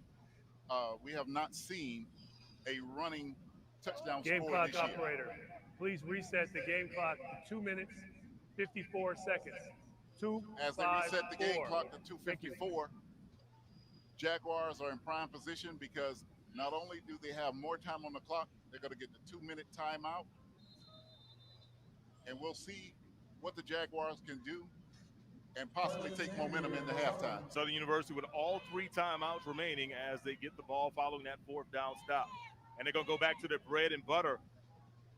Smash mouth football continue to work for Southern on that play. A run by number 8. That is, number 9, Kobe Dillon, who on that play right there, he took a big lick and just kept moving forward. And a dive right up the middle. As we said in pregame, you cannot stop the Southern running backs with arm tackling. You're going to have to put a lick on them, and you're going to have to wrap up. 5-yard gain. Correction on the play, that was C.J. Russell with the rushing attempt. Oh, good. Here we go once again. Southern moving the ball methodically down the field. C.J. Russell once again. He's got enough yardage for a 1st down. And either that's going to take us to the 2-minute warning, or Southern, and they will 2-minute warning. And it will take us to the 2-minute warning. Well, here's the thing. In college football, it's called the 2-minute timeout. 2-minute timeout. My apologies. You're good. 2-minute timeout. You're good. There are so so you said many. You said they had 3. They have 4. We'll be right back with more SWAC football on the ESPN.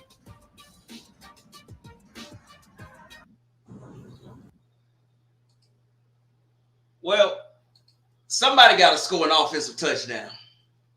I don't know what they got to do, because FAMU was able last week to throw for 3 touchdowns against a Jackson State defense that shut them out in the second half and shut Bethune-Cookman out in the second half. That's back-to-back games for Jackson State, shutting down teams in the second half. But FAMU was able to score 3 touchdowns. Now, Southern does have the best pass defense in the SWAC. They're up there with Alabama State. I think Southern is giving up like 118 yards a game passing, defensive-wise. So, but FAMU has those wide receivers. But, hey, man, this game right here, man, this is a tricky one to call, man. That's all I can tell you. It's still 7-3 for Texas Southern and Grambling. Texas Southern still has the football. They're marching, but they have not scored. So Grambling had the preseason player of the year, Miles Crawley, as their quarterback, which I thought he was player of the year last year. But, hey, what a season makes, huh? So it is what it is, man. Prairie View won their homecoming. Bethune lost their homecoming.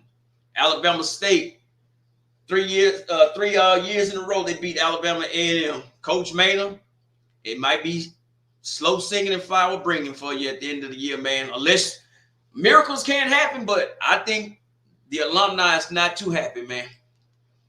The fans and everybody else. So you got to take the good with the bad, man. But if Coach Maynard is relieved, fired, forced to go, who will Alabama A&M replace him with? It's hard to get a coach, baby. Halftime, of course. Halftime is showtime, and we'll have a halftime band performance by Florida A&M marching 100. There you see they're all over there getting their minds ready, getting a little stretching going. And Vaughn, of course, nobody's getting out their seats because they want to make sure. Kentrell, I see what you're saying, but only one of those touchdowns I would say was a jank play because the defensive back was looking on the sideline. I would say one of them touchdowns was. Them other two, Solid yardage for the Jaguars on 1st down. Not the other two. One of them was a jank play because he was looking over there. But the other 2 touchdowns, no, that cornerback on your left side of JSU secondary, y'all got issues over there. Kind of figuring out who is 6, 8, and 9. I think the PA is also doing that because they've. We got to be honest. Russell, Kobe Dillon, his name at least 3 or 4 times now.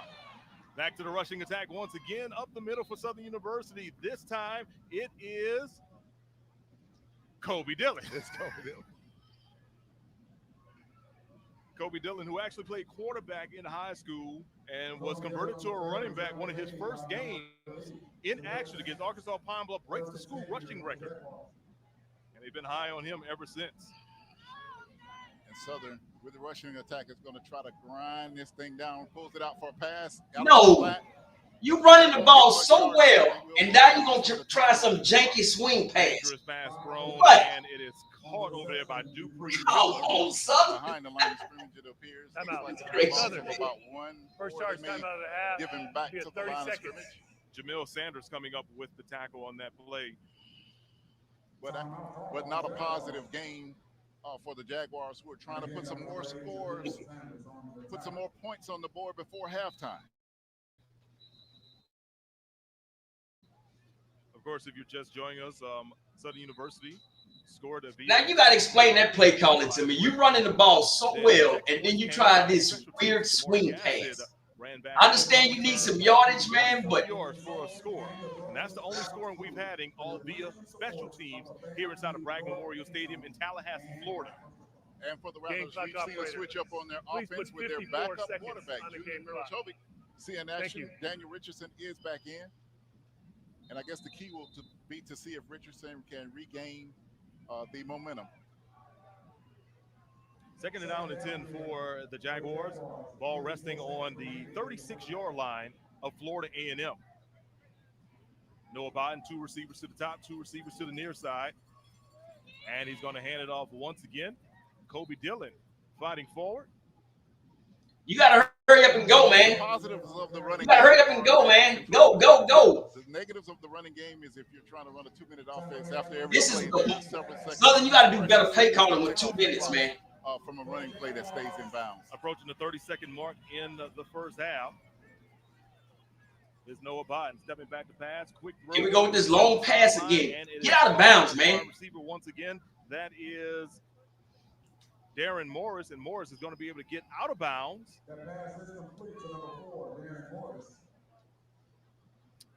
Not enough yards for a first down, so 24 seconds remaining in the half.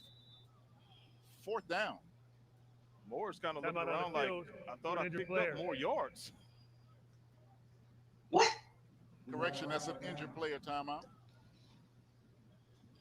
Yes, sir. On the field right now, that is, looks to be Jamil Sanders. Now, Vaughn, I never ever get into the guessing game of injuries and whatnot, but it is a little warm out there, so maybe a cramp? Possibly. Where's 4th down? They don't need the cramp. Question now at 4th down, is this within Joshua Griffin's range, the place kicker for the Jaguars, or will they try to run and get closer?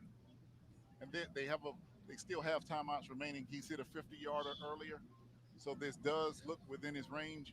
See whether the Jaguars go ahead and try to get this field goal, or will they try to get it closer or take a shot at the end zone? It is 4th down. Yeah, it is 4th down. So we'll see what Terrence Graves and the Jaguar coaching staff dials up.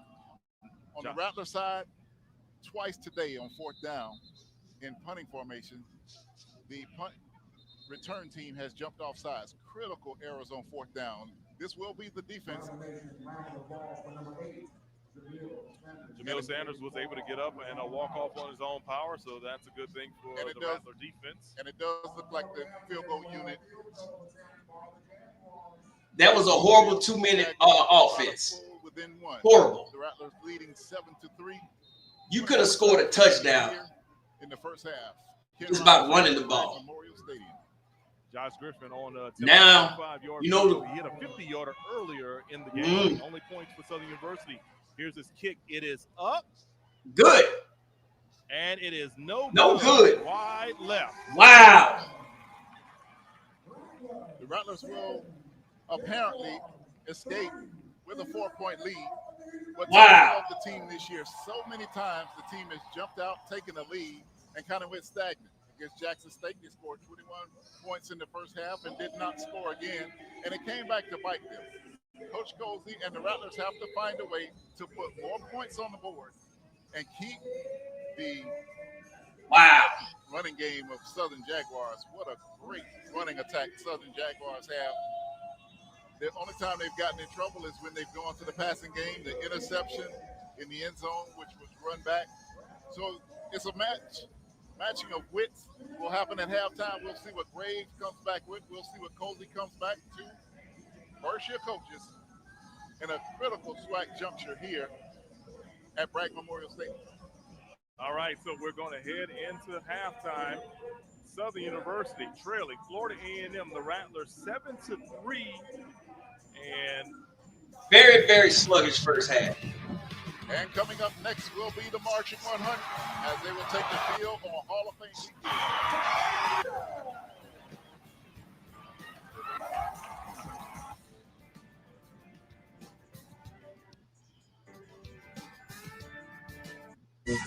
weekend. Hey, From they need the show the dough halftime. to need. If they show the halftime, I will show the halftime. So it just depends if they show the band or not. I don't. ESPN Plus is janky like that, man. So you never know. All right, if you just joining, please come on in. You're welcome to stay. Leave comments and like the stream. The nothing else has changed with the web. I take that back. Texas Southern has scored. They've beaten Grambling 14-3. Once again, Texas Southern just scored. They've beaten Grambling 14-3. Grambling, you on life support, Graham fam. You lose this one, it's over with for you. And I think Alcorn still has to play Texas Southern. It may be hey, Alcorn, you better watch out. Texas Southern, after they lost to Prairie View, everybody gave them put them out in the pasture. But now Texas Southern is 2-4, 1-2 in the SWAC. So if they win tonight, they're 2-2 in the SWAC. And Grambling would be 1-3 in the SWAC and 4-4 overall. So Grambling, hey, I don't know what the hell going on in the hole, but you in Houston tonight, and but it ain't looking good for Texas Southern right now. Because this game is at halftime, 14-3. So you got 2 quarters of football left, but hey, that's still something. The game we watching, no offense for either team. And so if you look at the halftime stats for the game that we're watching, you have Noah Bolden for Southern. This is Noah Bolden's stats for Southern. He's 8 for 15, 45 yards with 1 interception. Daniel Richardson for FAMU is 12 for 16, 110 yards. And then Junior Mortagovich is 1 for 2 with 4 yards. Southern rushing. You got Dylan 10 carries for 43 yards. Russell 7 carries for 31 yards. And Rhymes 4 carries for 19 yards. They got 90 yards rushing. FAMU only has 27 yards rushing. What's this? Franklin Jr., 2 carries for 20 yards. And Bell has 1 carry for 8 yards. My goodness, man. Receiving for Southern, Morris has 3 catches, 18 yards. Cam Jefferson has 1 catch for 11 yards. FAMU, Gassett has 4 receptions, 65 yards. He had 1 long catch of 28 yards. Franklin Jr. has 2 catches for 16 yards, and Bell has 2 catches for 13 yards. This is a struggling offense, man, on both sides of the ball, or you can say it's good defense, however you want to look at it. All right, let's see. The band is playing. Is brought to you by Pepsi. Let's take a listen to the Florida A&M Marching 100 under the direction of Dr. Shelby Chipman.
the piccolos, clarinets, saxophones, trumpets, French horns, baritone, trombone, the tubas, the percussions, the flatboard, and of course the drum majors. This is something that Southern dreams about.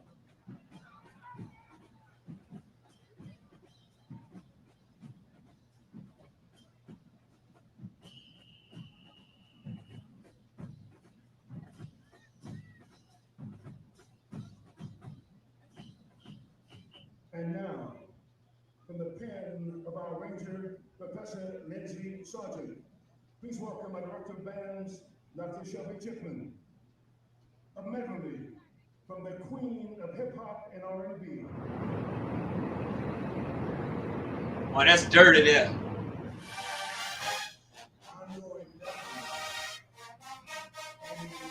I'm gonna give you this designer bag if you can prove to me that you know your finances. Hey, you can see that ain't me that's changing it from the halftime show.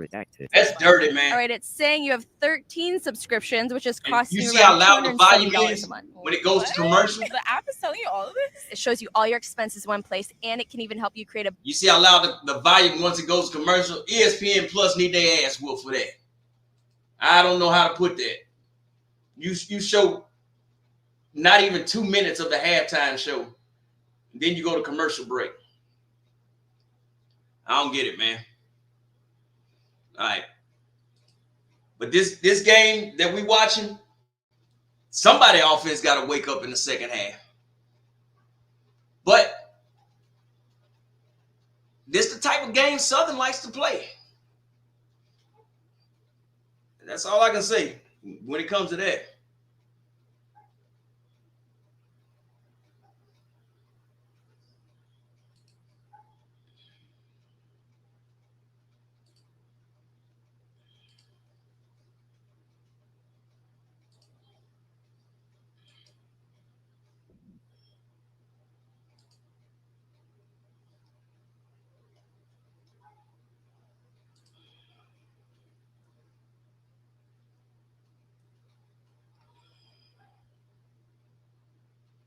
I don't see any way if Jackson State defeats Alabama State after they play them after homecoming. If Jackson State beats Alabama State, the East is over with. Now the West, I'm still scratching my head. Because if Southern, even if they lose this game, who do you think can beat Southern in the West with their remaining schedule? Does anybody think that Southern can lose another game? Even if they lose tonight, who you think they could lose to in the West?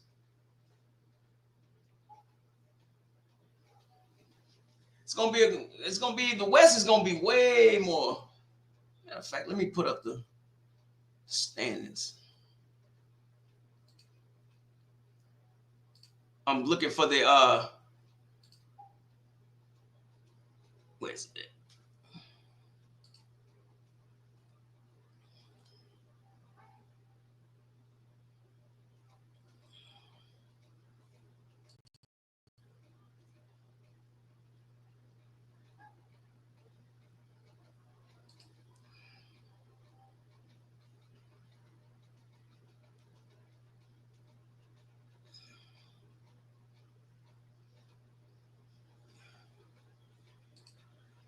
All right, that's enough of that crazy stuff.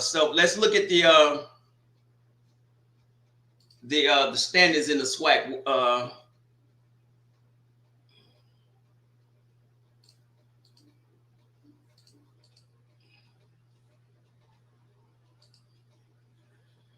right, this is standings in the East.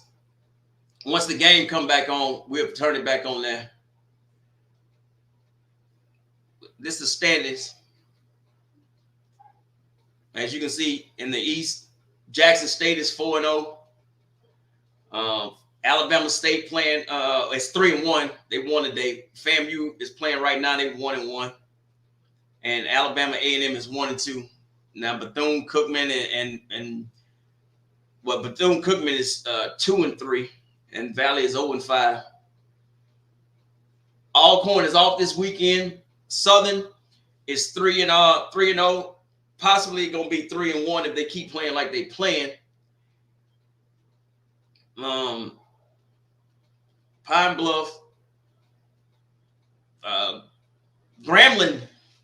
Like I said, if they lose today, it's just about over with for them. They'll be down there at 1-3. But playing in the West, you never know. It can get real wacky over there. For like the last 3 years, the West have not been decided until the last week of the season. You know, Peter had to beat Paul and had to rob Saul, and Joe and everybody else had to get a piece of the bread, and then this team ended up winning. That's how the West has been going. The East, it's for the last 3 years, it's been the winner between Jackson State and FAMU has went on to win the SWAC and go to the Celebration Bowl. With FAMU as the only one that has won the Celebration Bowl in the last 3 years. Jackson State lost back-to-back times. So who knows? If it holds up, Jackson State, but who you think would Jackson State would play in the West? Would it be a rematch between Jackson State and Southern? Would Jackson State and Alcorn meet twice? I mean, now with Pine Bluff winning, you know, you never know. Nah, I don't think Pine Bluff is gonna make it to the SWAC West now. I ain't that crazy. But you never know though who's gonna come out that West. But if Grambling lose today, Grambling it's just about over with for you, player. I ain't gonna lie to you. And so, yeah, the game is still on commercial break. But looking at that, looking at the East and the West. So I mean, who?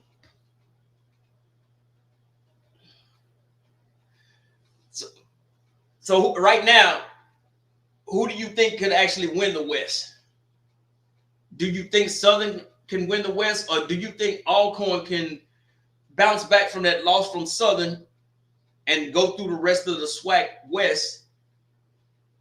I don't think Alcorn is going to beat Alabama State. That's just my opinion. Alabama State defense is too good for a streaky, struggling offensive team like Alcorn. That's just my opinion. I don't think it's too many teams left to beat Alabama State.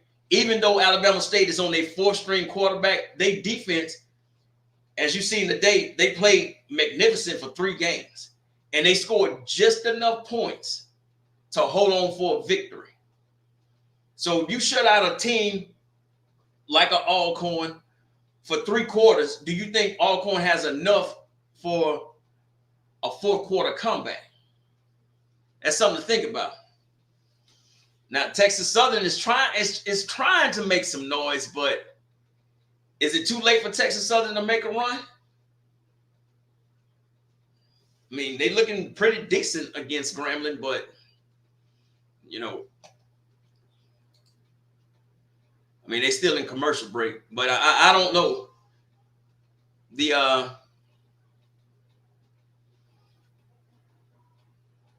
If Pine Bluff, I don't see them beating Jackson State. I know Pine Bluff is going to give them fits. I think Pine Bluff, you're not going to be able to shut them out in the second half like you shut out FAMU and Bethune-Cookman. I don't believe that. I think Jackson State will win the game, but I really honestly believe that they're going to do some scoring in the 3rd and 4th quarter, but not enough to beat them. And you know, Valley, goodness gracious. I mean, me and my 2 Huskies can go out there and score on Valley. So, but that Alabama State, Jackson State game, in my opinion, that's going to be the game of the year in the regular season during the SWAC.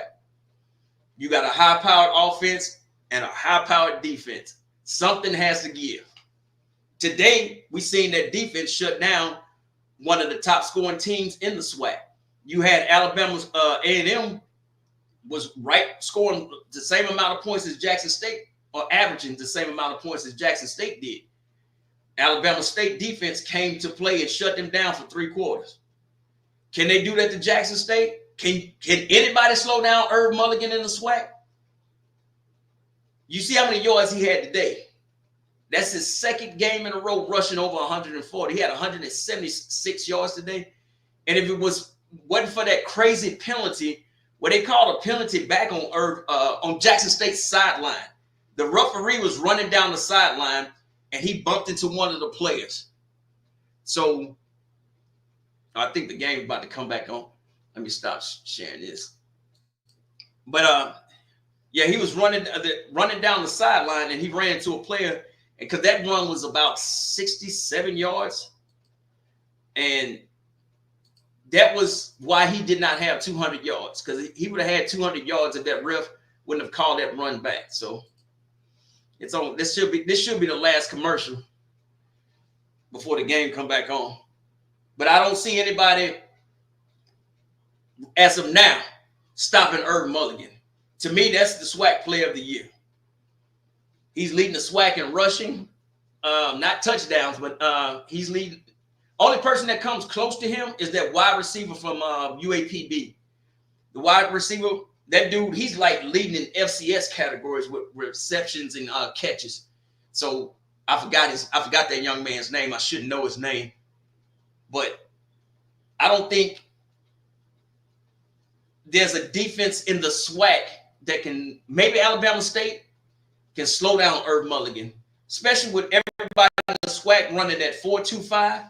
Because all the offenses are spread out. So the SWAC basic defense, I don't know why, but everybody's running 4-2-5.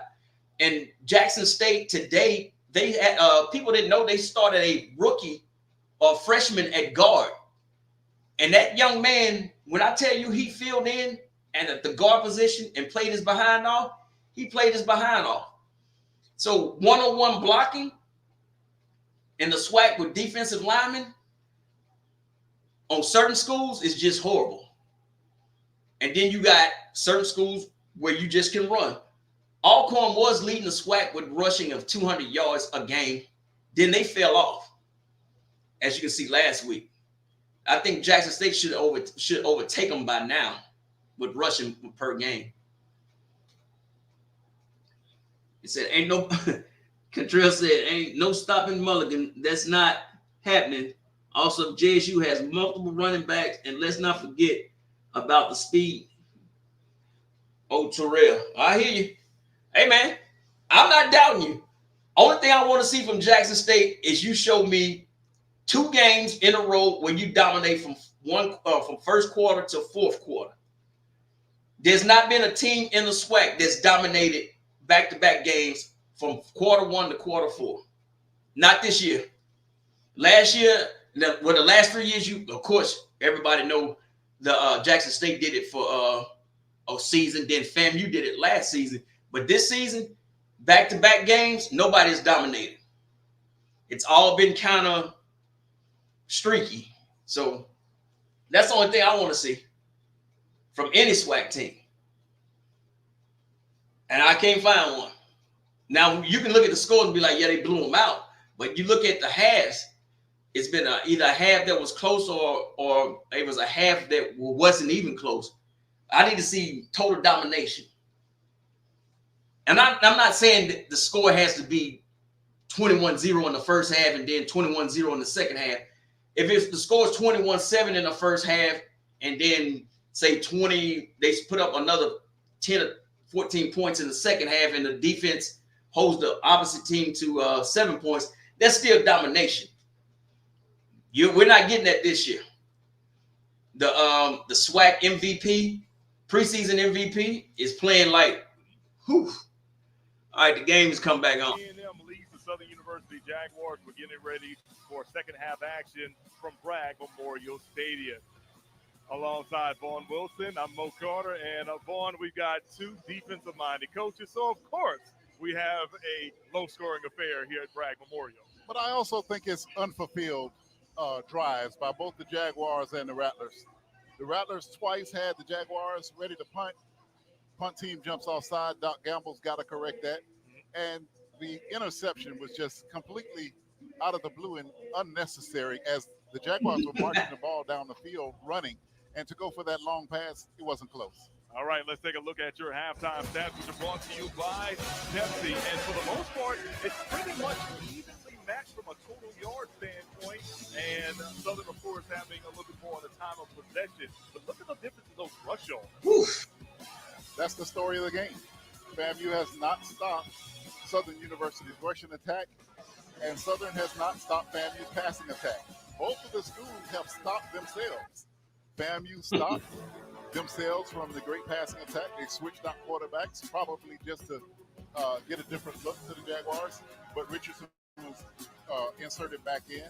And Southern University started passing when they were very successful with the run. So it's just a matter of seeing which team can play back to their identity and get this win in the last 30 minutes. And, of course, we're taking a look at Coach Terrence Gray's. All right. He had some very 30 minutes left. With Adjustments have been made. Football team in the Who will come out on top? Of course, you want to make the adjustments. Here is the second half kickoff. You should have let that go out of bounds, man. By Florida A&M, and here is a great return by the Rattlers out to the 30-yard line. Was number 85 for Florida A&M. 26-yard return by Robert Lockhart for Florida A&M. So Daniel Richardson is going to lead his team back out onto the field. And we'll see if they remain with their identity of passing. Continue to pass. Richardson can pick apart a defense, and he has shown that earlier in the game. We'll see if that can maintain and see if the Jaguars will stay on the ground. Here's Richardson on first down to the play action, and he's going to throw it, and he threads the needle, and the ball is caught. Jeremiah Pruitt. Jeremiah Pruitt coming up with the great grab on the sideline. We got to take a look at this once again. Threading the needle, Pruitt also keeps his feet inbounds, picks up a 13-yard gain on the play, first down for Florida A&M. Pruitt, a big player for the Rattlers, and Jeremy Musa, good to see him get back in the game. Rattler offense once again with first down. Here's the handoff up the middle. Looks to be Somerset on the play. Maybe a game of about 3 on the play. Second down now coming up for the Rattlers. And we've got whistles and officials calling for a timeout. Number 11, 5-yard penalty. Ill-advised penalty, offsides on the defense. That'll give the Rattlers basically a free play then, where they only gain 2 yards. Now they get 5 yards. First. Lewis Jr. said this ain't looking good for a top pass defense. Nate Lewis, I agree with you. Nope. They was only giving up like 118 yards passing wise, but you are correct. Darius Harry, other 11. Here's Daniel Richardson rolling out, looking for a man, and he's just going to throw it away.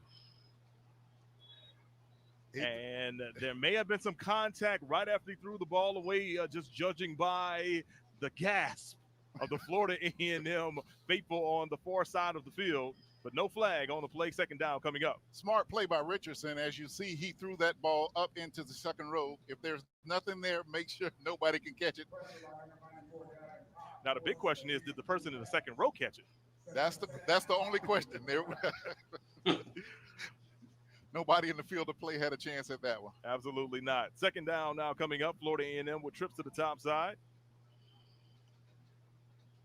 Richardson also launches time. He's going to wide open, deep, and he's got Jabari. That's touchdown, baby. 20, 15, 10, 5. Touchdown, Rattlers. Oof. And the Rattlers go to their strength.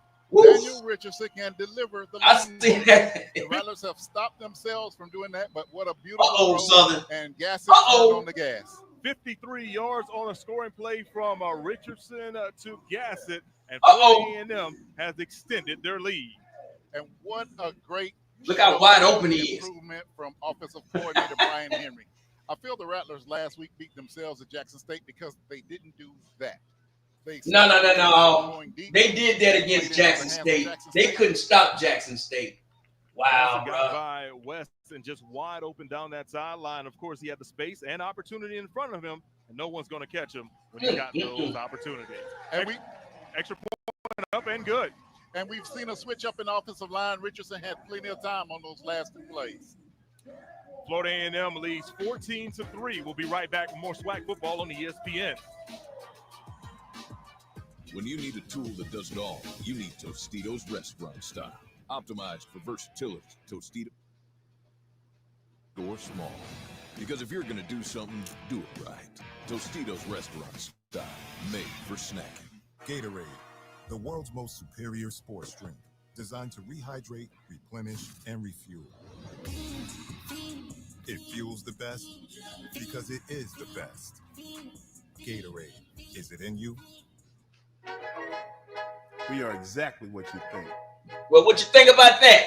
We are not at all what you think. Strike and strike fast, huh? We are past, present, and future. All in one. Most likely, that was the because the best way to honor wide receiver lined up in one of the slots that did basically a wheel route. Honored to sponsor the Southwestern Athletic Conference.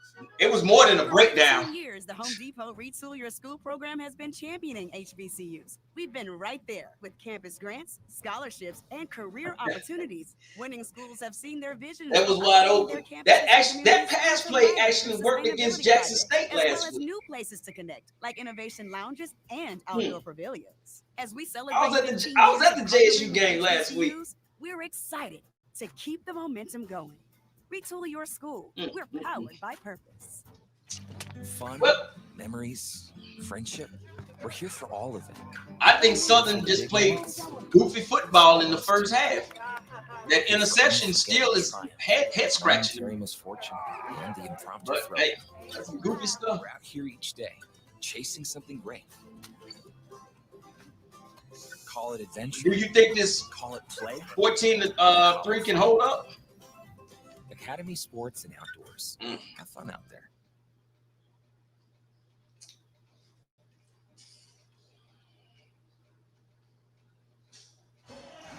Florida A&M going 71 yards in 3 plays, taking 2 minutes and 8 seconds off the clock. And, of course, that was Richardson connected with Gassett on a 53-yard scoring play. And Florida A&M extends their lead, making it 14-3 here in Tallahassee. And you saw the Rattlers go back to their strength, which was the receivers, the deep ball. Nobody can cover Jamari Gassett today. Let's see if the Jaguars can answer. And there's a fumble on that kickoff return. Dangerous. He picks it back up. And the Rattlers corral him right about the 31-yard line. That was dangerous. It almost looked like he kicked the ball. Referee is stopping the play. But the Rattlers went back to their strength, which was the passing game. Ain't nobody beating JSU, baby. Jamari Gassett. The Tigers are back. Let's see if the Jaguars can go back to their strength. All right, John Roy. Hey, JSU, I'm telling you, y'all. Hey, the tackles on the Rattlers. Y'all fans have more confidence right now. 5 than 18 yards and a touchdown. Mike Tyson and of course he had Michael. Was it with a deep punt return? Mike Tyson and the page match fight. I got y'all. Johnson is an energy guy. You see him dancing. That means he's in his happy place. He loves to dance at the drop of a dime. So Jamari Gassett having a career game today. I told everyone if you play with 408 mistake yards against FAMU, you will win. Southern University starting first down and 10 and rolling with surprise, the rushing attack right up the middle. They'll get it over to Kendrick Rhymes. Rhymes picks up about 2 on the play. Second down coming up for the Jags. And the Rattler defense with a 4-man front were able to corral that play. Has been a problem all season for the Rattlers to stop the run offense. Southern now with second down. Twins to the top, twins to the bottom. And here's a deep throw, and it is well off the mark, incomplete. Not the strength of the team. Darren Morris, the intended wide receiver on the play. He did have a step on the FAMU receiver. However, Bonnet was just not on the money with that pass. A step, he was wide open. But as you mentioned the last time, if he throws it inside, 9 times out of 10, it probably sets his wide receiver up to probably make a better catch. And get the ball. That's the second time we've seen him throw it on the backside, which is receiver at that speed is not able to stop and turn around and adjust. But if it's in front of him, he has an opportunity to catch that ball and beat the defensive back that was trailing him at the time. Third down for Noah Biden and the Southern University offense. Biden is going to throw a dangerous pass, and it is broken up by number 21 on the play. Jerome Nichols coming up with the bataway transfer from Michigan. And once again, Southern University going 3 and out. Not the strength of this team as we've seen. They drop back to throw a pass. Rattlers in a pass rush, but decent protection, but just not an accurate throw. High. That's two inaccurate passes to basically wide open receivers. That, and it leads to a punt for the Jaguars. And I see the quarterback coach talking to him. Coach Willie Totten is the quarterback coach. Man, you learning from one of the best, bro. Back deep. Nice punt turns over. And they're going to let it bounce. No! Actually, it's going to be fielded. No! A&M. Gassett went away from it. That's a no-no, man. And it appeared that it was going to go farther inside the 20. Looks like Robert Lockhart decided to get his hands on the ball on a 45-yard punt. Of course, you know, Lockhart is one of those guys that Coach Cozy told us about. If we can get the ball in his hands at any shape and time of the day, he's a speedster as well. However, the punt return was not set up for him to go down the sideline and make a play. I see Coach A.C. Carter down there. He's explaining to him that maybe not to pick up that ball. Ain't no maybe. Leave that ball alone. Way, you know. Oh, absolutely. You know, nice to players, current and former like you and I, but maybe not so nice to the general public. Here's Florida A&M on a first down run and a first down. Great run right there by Kelvin Dean, and Dean's going to move those chains following a solid run for the Florida A&M Rattlers. Great run for Dean. Again, the Celebration Bowl offensive MVP takes it around the left side and refuses to go down, breaks 2 tackles, and gets a first down for the Rattlers out to the 30-yard line. So first down and 10 for Daniel Richardson and his Florida A&M offense. Rattlers on top by 11 over Southern University, 14-3. Jabari Gassett with both touchdowns for Florida A&M. Here is another rushing play here, and it's Dean, and Dean's going to pick up another first down for Florida A&M. The Rattlers are using the space that they opened up with the pass and back to back with the running play. Look at it. 16-yard gain on the play by Dean, and Dean has the ball gets the ball near the midfield stripe for Florida A&M. Tough situation for the Jaguars on the defense because they've been so successful with the deep ball. There's a pad there off of the receivers, leaving the opportunity. You see, when them hands start going on the hips, you tired, brother.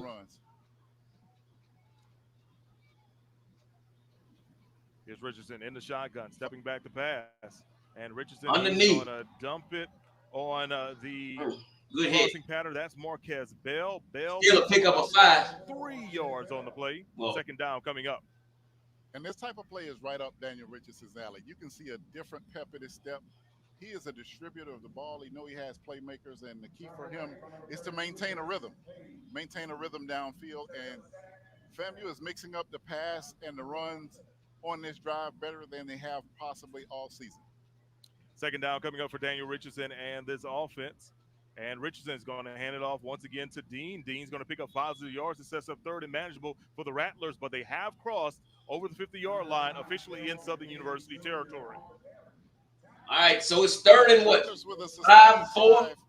Southern, you better get a stop here. Oh, man, it's not going to be looking pretty for you. Third quarter.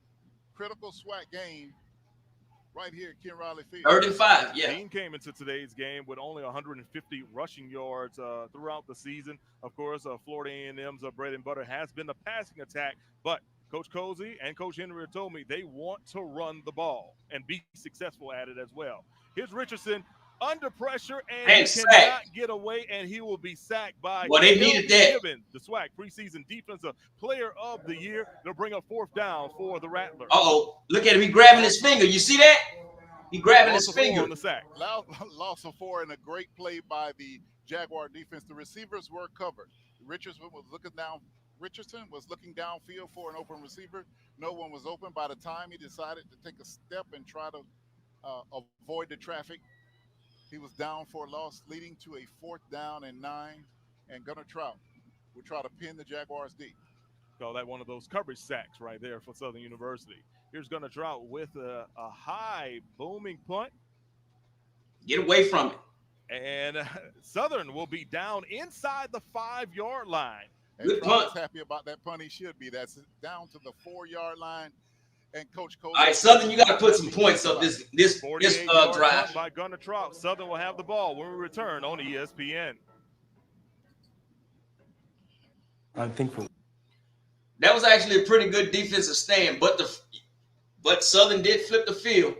I mean, FAMU did flip the field. You got 95 yards to get a touchdown.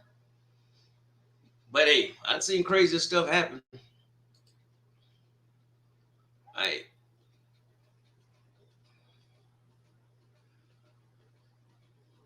Looking for the all right, the score, Grambling has scored a touchdown in the 3rd quarter. So Grambling 10, Texas Southern 14. Right now, Texas Southern has the ball, 2nd 11 at their own 24. But that's in the 3rd quarter. So Grambling is trying to, Grambling said we ain't finished just yet. So they trying to hold on because the loser of this game will be 1-3 in the SWAC, in the division. So the loser of this game gonna need a miracle to even be in competition. So pretty soon, some of these teams, they're gonna start playing, and they're gonna be playing their Celebration Bowl with a few weeks left in the SWAC. What I mean is they're gonna be out of contention. They ain't gonna have no damn shot. So some of them ain't gonna have nothing to lose. And those are the dangerous teams. If you don't have nothing to lose and you got 3 games left in the season, so whoever you playing, if I'm not going, you ain't going either. Some of them teams play like that, and I don't blame them.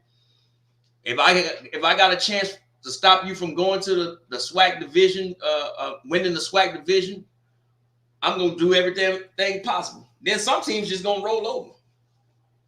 You never know what's going to happen, though. So you need to be careful down the strip. They jamming.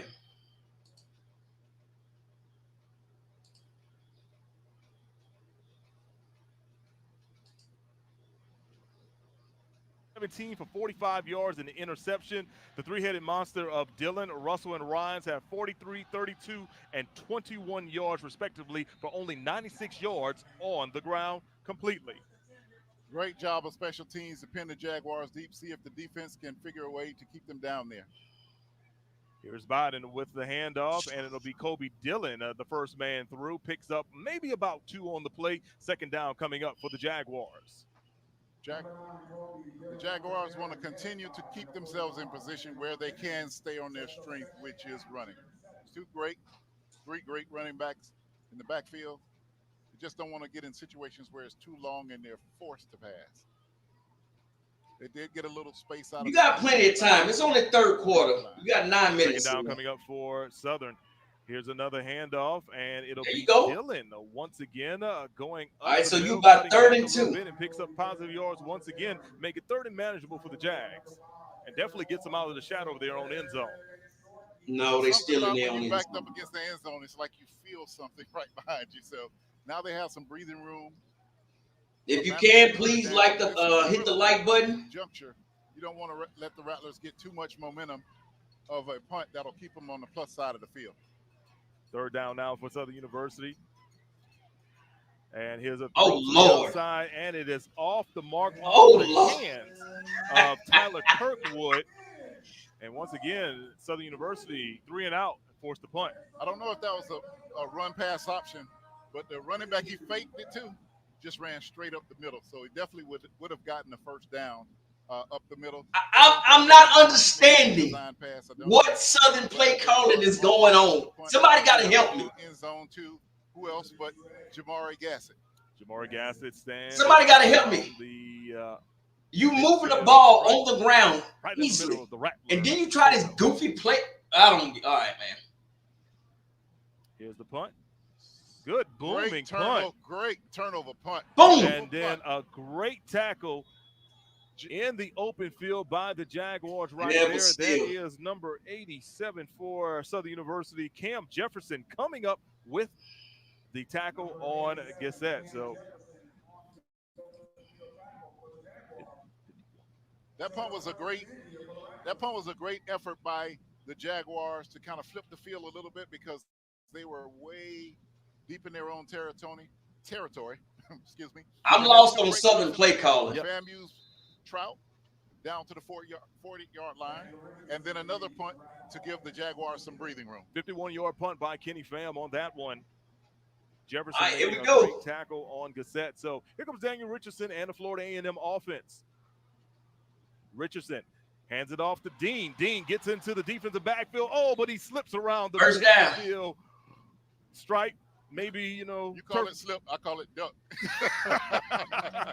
10-yard gain on the play. I call that self-preservation. Big man missed it. Was beared down. Big man had him in the backfield. By Kelvin Dean Jr. But the change will move on the play. He picks up a first down. Picks up one more yard beyond his jersey number on that one. So first down and 10 ball resting near the midfield stripe. Here's a quick swing out pass. Oh, goodness. The defense is getting tired. And another first down is coming up for Florida A&M, this time by way of Jeremiah Pruitt coming up with the catch, the elusiveness, and then the first down. Pruitt is a weapon that everyone was wondering why the Rattlers weren't using more this year. This game, Jeremiah Pruitt has shown why he's a great player, and he should be distributed the ball very effective today for Daniel Richardson. Florida A&M once again with first down and 10, this time in Jaguar territory. Kelvin Dean gets the ball. Good open field tackle that time. He is going nowhere on that play. Actually, a tackle for loss by Williams of Southern University to bring up second and long. Great pressure from the defense coming from the outside. Foiled that play, forced Richardson to get rid of it quicker than he needed to.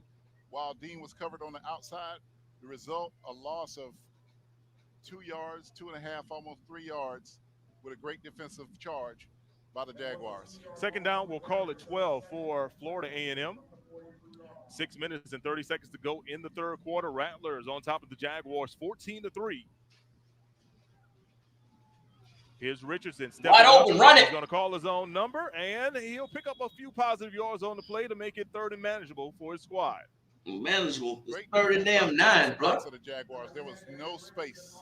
There was no space for when Richardson decided to get away. Defensive backs were covering the wide receivers. Had he say, man, the game over. I thought Southern would do better than this. Richardson have met each other. What Southern team have you been watching, Hattie? Southern been playing some crazy football. Daniel Richardson and the Florida A&M offense. Here's the snap. Richardson with all sorts of time, and he's going to sling it out. And the ball is first down and more by Ace Cobb. Haven't heard his name too much since the first quarter, but Cobb will pick up enough yardage for another Rattlers first down. Now, that was a big boy catch. He caught the ball and refused to go down and carry the defensive backs, possibly, if you look back at it, about 5 yards. Ace Cobb comes out to the left side. Richardson drops back to hit him, and Cobb does the rest. 16-yard completion on the play. Here's Richardson. Across the Touchdown. middle. And it'll be intercepted by the Jaguars. No! And out in front of no, Big Brother! Jamarius Brown, and Brown still on his feet. Oh, my goodness! Brown at the 50-yard line, and he's got the ball all the way back into Florida A&M territory. Whoa! Mistake. Don't go nowhere, Lewis. Richardson. As we said on the pass, that the Jaguars threw into the end zone. No reason to stop a big drive like that. The receiver never was open. The defensive back was always between Richardson and him. So just an ill-advised bad throw by Daniel Richardson. Great interception and even better return. Better return. By the Jaguars. 53-yard interception return by Jamarius Brown, the senior safety from Mobile, Alabama. So right down I-10. Pretty sure he's got some family members in the stands tonight watching him play.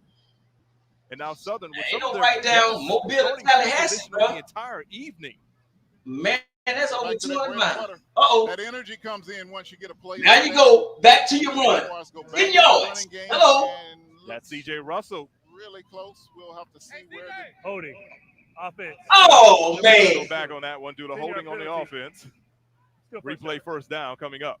I don't like that referee. Very, very unfortunate, but maybe that's why he got outside.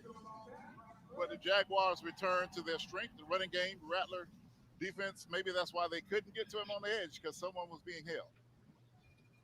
Now, Vaughn, can you just talk about how much that interception brings a new version of energy to the Jaguar football team, who seem to kind of be down, especially with Florida A&M in scoring position? Nothing has gone right as of late for the Jaguars. They've only been able to muster a field goal in the first quarter. So any spark, when you're in enemy territory, when you're a visiting team, First and you need 20. a spark.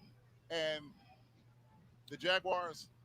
What are you doing? Don't ever cut back inside on the stretch play, bruh. Never cut back inside. Interception, that might have been the spark that helped their team, but they come right back and get a penalty. So it kind of diminishes the energy that you have as a team. Absolutely. And in on that play right there was Zay T-Set, young man who was started I agree. Earlier on in the year. No swag refs. That referee there, that dude is horrible. Right across the tracks from the Southern University campus. He started the game against Jackson State, but left due to an injury. My goodness. Southern has to find a quarterback who can throw the ball to a wide open receiver. That's wrong, man. They'll bring up third down now for the Jaguars. And forcing the Jaguars into style of play that is. See, now it's 3rd and 17. Now you definitely have to pass. Obvious passing situation. The quarterback is off today. Try to get closer to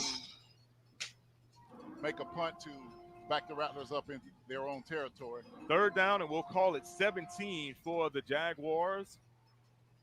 Third down in Leon County.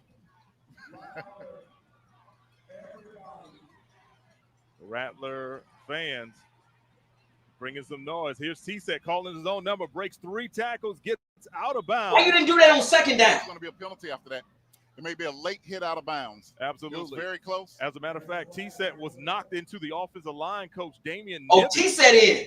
That would be a critical error for the. Now, this is a funny quarterback. T-Set make me laugh. Gain of 13 on the play, but let's see what this flag is going to be for.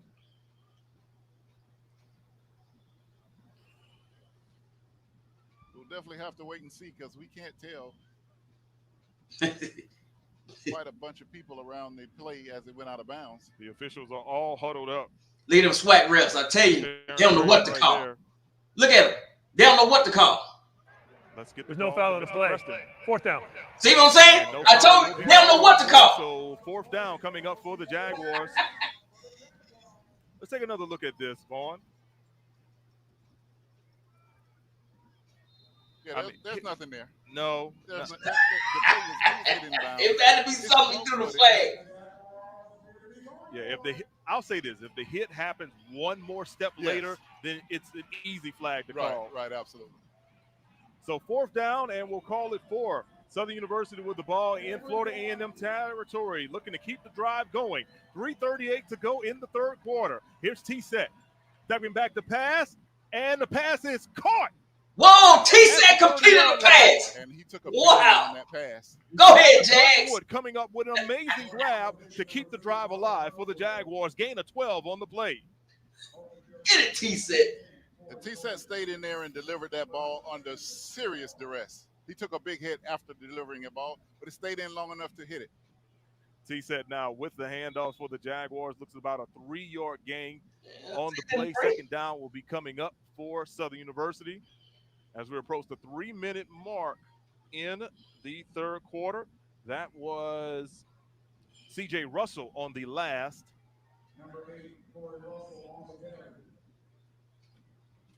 rushing attempt. They find these refs at Home Depot.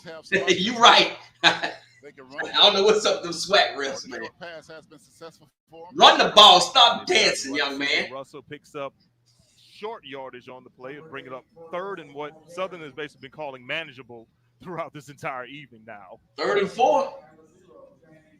And I would say the Jaguars are already in field goal range. Yeah, with field goal range, you need a touchdown, man. Consider this 4-down territory. Now on the day, Joshua Griffin, the Southern University place kicker, he is 1 of 2 on the day. Nailed a 50-yarder, but missed on a field goal that was closer. Here's T-Set. Play action pass. T-Set running out of time, and T-Set's going to go down for a huge sack on the play. And a big loss, making it 4th down and about 9 yards. Rattler defense, James Ash made his way up the middle. Loss of 5 yards following the stack by James Ash, the transfer from Wake Forest. But he's a Floridian by way of Tampa. So 4th and 9 coming up, and here comes a field goal attempt once again by Josh Grisham. He has made one. He has missed one. He made a 50, missed the 45. This is 46. I'd have went for it. That's good. Is up. Low and it is good. Good. A low drive. I still would went for it, man. Puts it through the uprights for the second score of the night for the Jaguars. 6. Well, Florida A&M now leads Southern 14-6. We'll be right back with more SWAC football. We are exactly what you think. We are not at all what you think. We are past, present, and future, all in one. At some point in this game, Southern is going to have to score a touchdown to win. Because the best way to honor our history is to make history. General Motors, honored to sponsor the Southwestern Athletic Conference. Let's unretire. Why not? Let's see. Hey. I need that senior discount. He said, man, that dude, oof, that's a wild young man. Every time the ball is in his hands, I be cringing like, man, come on. He said we'll do anything with that ball. But sometimes it's just But impossible. he is kind of effective. You got to get that to him. Sometimes he's very effective. Then a lot of times he's just like, man, what the hell? You need Tostitos restaurant style, optimized for versatility. It's what it is, man. You can tackle every snack, big or small. Because if you're They got to do something. Do it right. Tostitos Can't keep made for snacking. Gatorade, cannot keep the world's kicking most field goals. superior sports drink, designed to rehydrate, replenish. Southern isn't going to have to score a touchdown. It fuels the best because it is the best. Gatorade. All right, Texas Southern has added a field goal. Texas Southern 17, Grambling 10. We've been right This there is with grants, scholarships and career opportunities. Winning schools have seen their visions for upgrading they their still in the, campuses let me and see, are they communities still come in to the life third quarter? with sustainability projects, as well as new places to connect, like innovation lounges and outdoor pavilions. As we celebrate 15 years, You have 4 minutes, 29 seconds left in the third quarter. Texas Southern 17, Grambling 10. Your school. We're powered by purpose. Texas Southern added a field goal. An interception by Jamarius Brown set up a 46-yard field goal by Make you a Griffin, possession and we game. now stand at 14-6. Florida A&M on top of Southern University. Welcome back to SWAC football, brought to you by Pepsi here in Tallahassee, Florida. Coach Terrence Graves and his Jags now trail by 8 in the waning moments of the third quarter. And the Jaguars are behind their per-game scoring average. They normally average about 21.14 points per game. With only 6, this has to be a disappointing for Coach Graves, and they got to find a way to get touchdowns. They can't catch up to the Rattlers. It would take 3 more field goals to catch up with the Rattlers. If they're scoring at 7 points a clip and you're scoring at 3, you're behind the 8 ball. So here's a kickoff by Josh Griffin, and his return by the Rattlers inside the 25. It looks like we have a few other extracurriculars, but where the flags? Mo, you played in this game. Ho-hum, whatever. FAMU Southern, it's always going to be talk. There's always going to be huddle. There's always going to be extra. It's part of FAMU versus Southern. No, absolutely. That's why I said there are a few. You took him to the damn play. Yep. You know, it's interesting, and it's great, this rivalry between FAMU and Southern, because it's not that far away, and it's easy to travel. A lot of Jaguars here dressed out in their colors, and I remember my wife and I went to Baton Rouge last year, and they messed around and told us about Tony's Seafood. Oh my goodness! Oh man, yeah, I'm telling you. Look, Reggie Flood, blame him. He told us about it, and my goodness, I can't wait to go back to Baton Rouge next year. oh yeah, no, Tony's Seafood is a staple in the Baton Rouge community, especially close to Southern University. There's also Triplets, aka the Blue Store. Just want to just toss that out there. Speaking of toss some things out, here's Florida A&M right up the gut right there. 30-yard run, man. Somerset picking up a huge gain and carving up that Southern University defense on that run. Great run, came right over the center, broke into the secondary, one good move, and he makes it almost to midfield down to the 46-yard line. Great run for the Rattlers. Great job of the offensive coordinator for mixing up the pass and the run. We'll see if the Rattlers can get some more confidence back in Daniel Richardson, who threw that ill-advised interception on the last offensive possession. 22-yard gain by Somerset on the play. Here's Richardson throwing it. Pass is caught by his big tight end. Positive yards being played, and that should be the end of the third. We will continue. It's FAMU and Southern. It is. That's just the way we play. I mean, the Rattlers were definitely looking for a penalty marker, but the referees are just saying, look, guys, let's get out here and just play. Absolutely. And that will be the final play of the third quarter. All right. Your score, Florida That's the end of the third quarter. 14, Southern University 6. We'll be back with more swag football on ESPN. All right, who wants it? Who wants it? It's only a one-possession game. You look like the type that hits a lot of curves. So I'm thinking. Hey, it's crunch time now. It's only a one-possession game. Neither team has dominated any stats except you can say Southern. You can say FAMU's had a better offensive performance, but they've only put up one touchdown. The other touchdown was on special teams. You can say Southern offense has not lived up to their rushing potential, but FAMU has never really been able to stop them on the run. Southern is calling some weird plays, and their quarterback is missing wide open receivers. So this game is probably gonna go down to the wire. But at one possession, man, who knows? But Southern can afford to lose this game. FAMU cannot afford to lose this one. So I think FAMU, you have to, dig in and bring it if you want to stay competitive.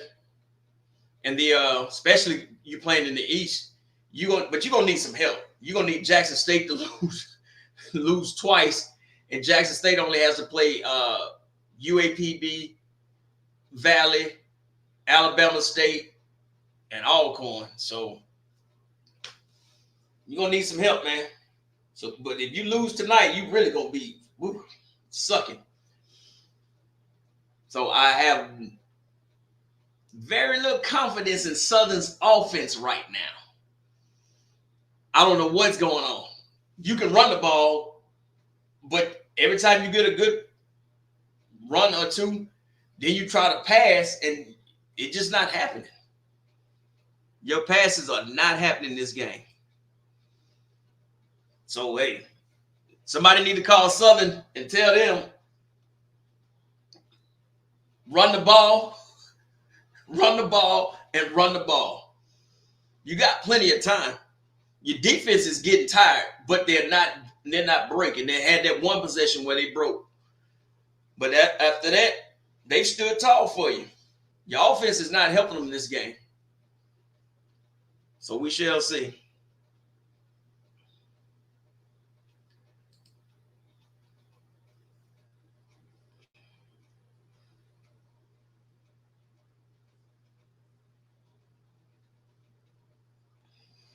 Texas Southern has the ball again.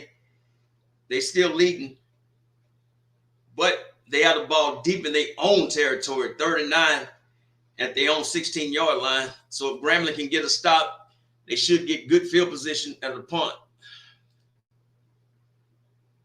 Florida 14-6, Southern University trailing Florida A&M here inside of Bragg Memorial Stadium. Southern took an early 3-0 lead, but after that it was touchdowns by Jamari Gassett to extend Florida A&M's lead, and then Josh Griffin added on a field goal to make it 14-6, and that's where we stand heading into the fourth quarter at Bragg Memorial Stadium.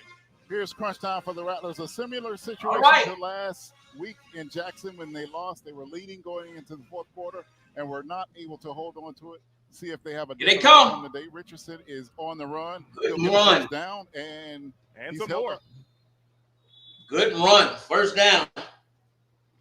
Richardson be knocked down around the 40-yard line. Let's take another look at that play right there. Richardson also kind of holding his arm a little bit. I've noticed that. It does look like it. He holding his arm and finger. Players, you play through pain. You're going to hide it from the coach and try to stay in the game. But, yeah, that is something that we need to keep an eye on because that right arm is his biggest weapon. Richardson, 19 of 25 for 209 yards with a touchdown and an interception entering the fourth quarter. His favorite receiver. And the play clock is running now, down to 3. See if they can get it off, and they do. Woo. And here is an in the round. And it gets in the hands Put of him on Gassett, skates. and Gassett is going nowhere. The Southern University defense snuffs that out quick, fast, and in a hurry. On the tackle right there, number 4, Elijah West for Southern University.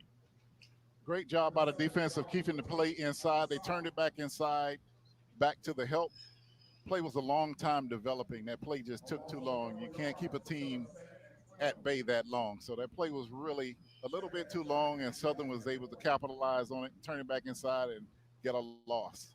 Second and what we'll call 11 for the Florida A&M Rattlers. Ball resting just outside the Southern University 40-yard line. Here's Richardson, slings it over. Oh, good open field tackle. Outside the field, Marquez Bell makes the catch. However, he is tackled quickly by number 3, Xavier Spencer on the play. Spencer with an amazing tackle because there was plenty of room if he didn't make that tackle. Great open the field tackle. Anytime you have a shifty guy to catch a ball like that, it is critical that you get him on the ground, and that was a great tackle. Third down coming up for Florida A&M. There you see head coach Terrence Graves of Southern in his first year as a head coach, but longtime assistant coach at Southern, Mississippi Valley, and Grambling State University, just to name a few. Here's Richardson, back to pass. He's under pressure, gets out of the clutch. Get out of the pressure. The defender, and then fires throws a strike. And pending That's on first the spot, down. It could be a first down. Ain't no cookie, that is. That is a great extension of the play by Richardson. Hand to the left and keeps his eyes downfield and throws a laser in. That ain't no cookie. That's first down. The Rattlers will be awarded a first down. Marquez Bell, the receiver on the play. Bell did a good job of making himself visible to Richardson. When your quarterback is scrambling, you have to make yourself visible to him. And I mean, Richardson really just showed his strength right there, too, because he was in the clutches of not one, but 2 Jaguar defenders and was able to get out of it and then take off and throw it to get a first down and extend this drive. Here's Richardson on the play action. And there's some flags on the play. Definitely holding. He's just going to just throw it up and out of the back of the end zone. Ball falls incomplete, but we will check the penalty. Definitely going to be holding. The area that every flag on the field is definitely going to be a holding. I don't know. You gotta watch them swag refs. If you're not They may call holding on the defense. Lineman, and you see your guy starting to turn, it's an automatic reaction. You grab him, and so here we expect there to be a holding call unless there's something else. A hand. Ineligible receiver downfield, number 55. That penalty is declined. Holding. Offense, number 61. That penalty will be accepted. 10-yard penalty, first down. So holding in the call on Jalen Goss. Yeah, when you see 3 flags going in the same area right behind the center, you know it's holding. It's not rocket science. Goss coming into today's game, 6'7", 290 pounds. Rattlers may be right at or above their average penalties. Their average 67.67 penalty yards per game. That was a critical one there, and it backs them up. First down, though, so it's first down and about 20. Rattlers still with the ball inside of Jaguar territory. Here's the pitch out to nowhere. Dean, and Dean is going nowhere on the play. A loss of about 2 on the play. second down and even longer coming up for Florida A&M. I don't quite understand that play. FAMU's been so successful with the short passes, mid-range passes, and long passes. To call a sweep on that play Goofy. is That's what you one call of the it. plays Goofy. that makes you wonder if the coaches saw something that you didn't. And 9 times out of 10, that probably happened. It just so happened that Southern probably made the quickest adjustment they could. Yes. Or they did well in film study. Well, here comes second down for Florida A&M. A pass is complete. Yeah, they called it. Dean makes a man miss. Called Makes it. a second man Pass miss is before being hauled down around the 34-yard line. So you about 4 you mentioned yards film short. study because FAMU and Southern have a history of difficulties exchanging films, which was one of the reasons the rivalry stopped. That we were talking about that earlier. We were. Missed that open field Long tap. history of that. Absolutely. I don't want to go Why dive in? into detail because, you know, if I were to tell the story, I want to make sure that all the facts are right. You know, look, I'm a journalist on my regular 9 to 5, and it's always about telling the true parts of the story. I can only tell you the portion from the Southern University side and being a former player.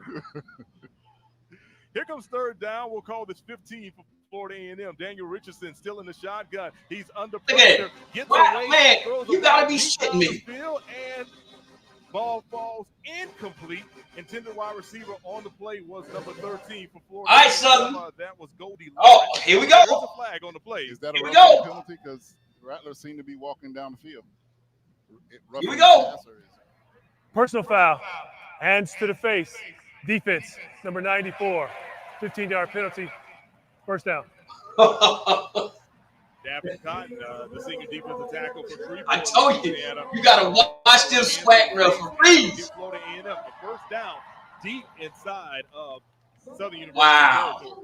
Critical error at this juncture. Critical error at this juncture. Can't quite see it there, but two officials threw flags, so they saw it. But critical error for the Jaguars as the Rattlers are in the process. They were behind the sticks, and now they have a 1st and 10 in the red zone. And we got Coach Henry Miller, the defensive coordinator. Oh, no, man. Shaking his head. The SWAC referees is something serious, bro. Now look at our situation. Here's Richardson slinging it to the sideline, and the pass is caught. Pass is complete to number 6, Kobe Goff. Kobe Goff. Wow, man. With the catch. Second down coming up. One of 3 great tight ends the Rattlers have. Very sure-handed. They run like wide receivers. Richardson loves going to his tight ends. They are a strength of this Rattler team.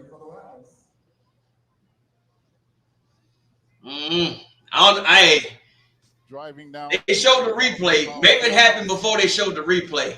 I didn't see her hands to the face, but that referee there, second down coming. I wouldn't let him call a pee-wee football game.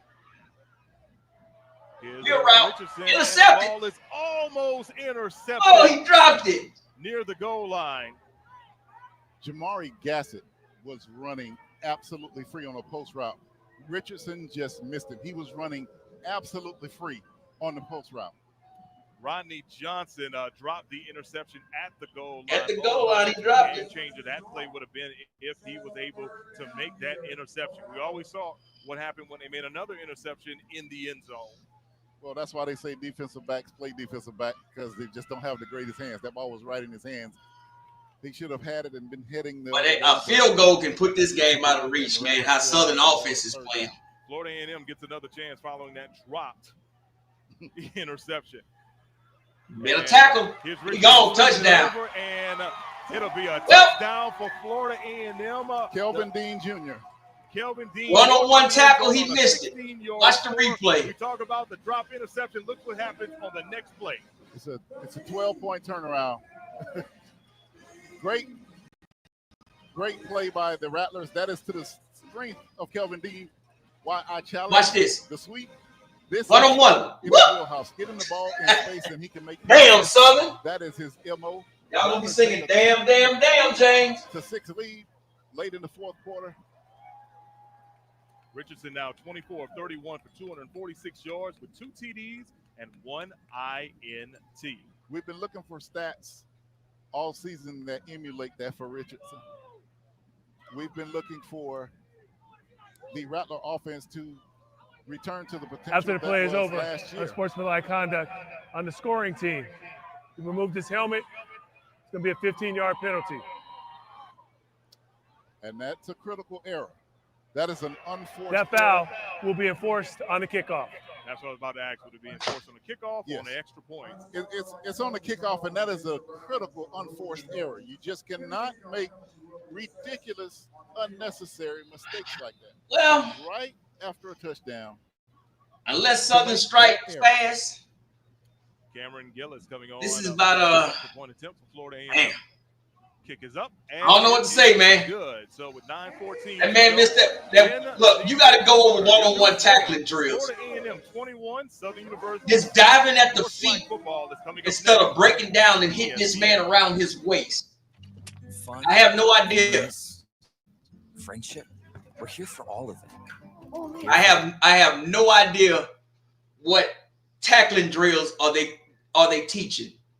That's twice I've seen a Southern player dive at his feet instead of always been taught if you're going to tackle, look at this man's waist. His feet can go everywhere. Shoulders and head can go everywhere. His waist is going to actually dictate where he goes. These men are diving at his feet. You ain't going to tackle nobody diving at their feet. You might get lucky, but that's poor tackling. And you drop the interception, but you still got a chance. Southern still has a chance, but they have to score, and then they have to hold and score again. And how it's looking, Southern offense was left in Baton Rouge, down there on Plank Road somewhere. Or maybe they hung over from beating Alcorn. Who knows? The offense, did the offense travel? It is what it is, man. But that was poor tackling. Like I say, you still have time, though. You still have time.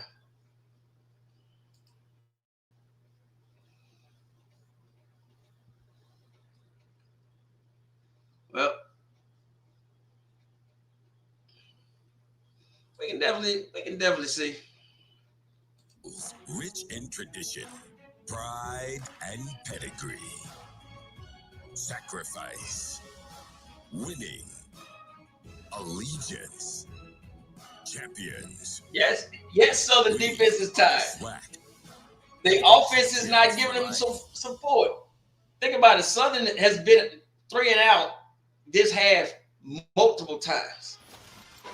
Today in Birmingham, the 83rd edition of the Magic City Classic, Kareem Key hitting Asa Craig for the first score of the day. Alabama State took an early lead. Then Key was not finished. This time, he'll find Derek Harden in the flex, and he will scamper to the end zone. That's Alabama State four-string quarterback. Alabama State picking up a huge win today in the Magic City Classic, 83rd edition of that. Today's Slack scoreboard is brought to you by Pepsi. That final score at Alabama State. Look at that Grambling Southern, Texas Southern game. For the Bulldogs. Other scores from around the way. Arkansas Pine Bluff beating Mississippi Valley 35-21. It was Prairie View beating Texas A&M Commerce 34-27. Jackson State all over Bethune-Cookman. And then look down there on Texas Southern on top of Grambling 17-10 going into the fourth quarter. I'm a little distracted because that Magic City Classic, I can smell the barbecue at that tailgate right now. Yes. But yeah, that is a big win. And Texas Southern comes to Tallahassee. Oh, no, FAMU is not playing do what you want. The Rattlers on homecoming, and it seems like Texas Southern's getting a little momentum. Absolutely. And you're speaking Southern, that's disrespect, man. Southern, you can't let nobody play do what you want to. Oh. Championship, because if they were to win their next two wow. FAMU is playing do what you want to. Against Jackson State. Where's the jukebox? In Montgomery, Alabama. So once again, lots of football still left to be played. And also, if Alabama State happens to get that victory, Florida A&M's back into the mix too for the East Division. Absolutely. Still a lot of football to be played. The Rattlers have been a little spoiled over the last several years, not losing at all in the SWAC. But the reality of football is that you have to take the losses and rebound. It looks like the Rattlers are making the best of it so far. 50-yard line. First down. and that kick out of bounds will net the Jaguars the ball at the 50-yard line. Normally, it would go out to the 35-yard line. I cannot but believe because that. of the Now, ridiculous penalty look, at the end now, of the fam, play, you done did some goofy add stuff. 15 yards on Now, you done gave them the ball at the 50-yard line. Out in immaculate field position at the 50-yard line. ZT set back on the field in at the quarterback position. Fam, you say do what you want. 2 field That's goals, disrespectful, 1 missed son. field goal, 6 punts, 1 interception. Woo. That's not going to get it done. Man. Here's AT set with the handoff up the middle. And we talk about the adjustments the Rattlers made on offense, playing an offense that goes more towards Daniel Richardson's strengths. We have to give Milton Patterson and the defense some credit too, because they have not allowed the big runs by the Jaguars. Those running backs normally break big, long runs, and we have not seen it happen so far. Kendrick Grimes on the last run. Here comes second down. T-set stepping back to pass, and he's going to throw it deep. And he had a man who had a step, however, they cannot connect. Third down coming up for the Jaguars. Wide open. Just a little too far. Southern needs a quarterback that can throw the ball to a wide open receiver. That man is wide open. Wide open. Look. Has the defensive back beat Deco Wilson, falls. All they need is the ball delivered to him, and it could have been a big play, but the ball was just a little long, and they were already could have been. That was touchdown. Jefferson did have a step on the Florida A&M defensive back. Instead, it brings up 3rd down and 7. ZT set back in at quarterback once again for Southern University, and he is going to be sacked. No time for T-set as the Florida A&M defense sack him for a huge loss on the play. Southern.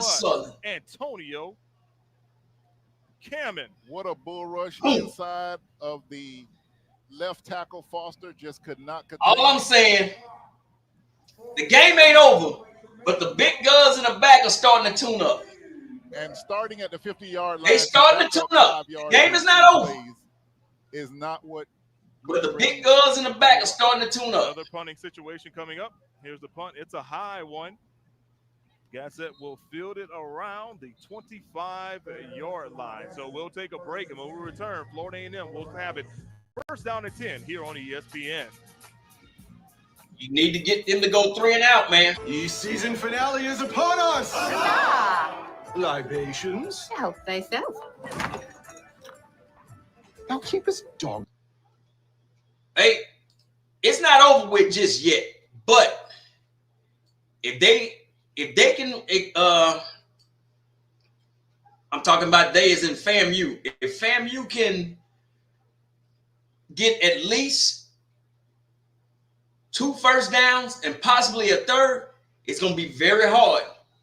As you can see, Southern wide receivers are actually doing their job. That's both quarterbacks have missed wide open receivers. I don't get what's going on, man. I don't get it. Hey, I'm stumped on this game here, man. The score, the score looks worse than what it is, if you ask me. If Southern can hit, if they can hit one of their players, the score would be closer. But it is what it is, man. Now, so if you FAMU, you know you have problems running the ball, right? Are you going back to your underneath passes? That's what's been working for you to move the chains? Or are you going to try to run the ball to maintain the clock and take some minutes off? What are you going to do?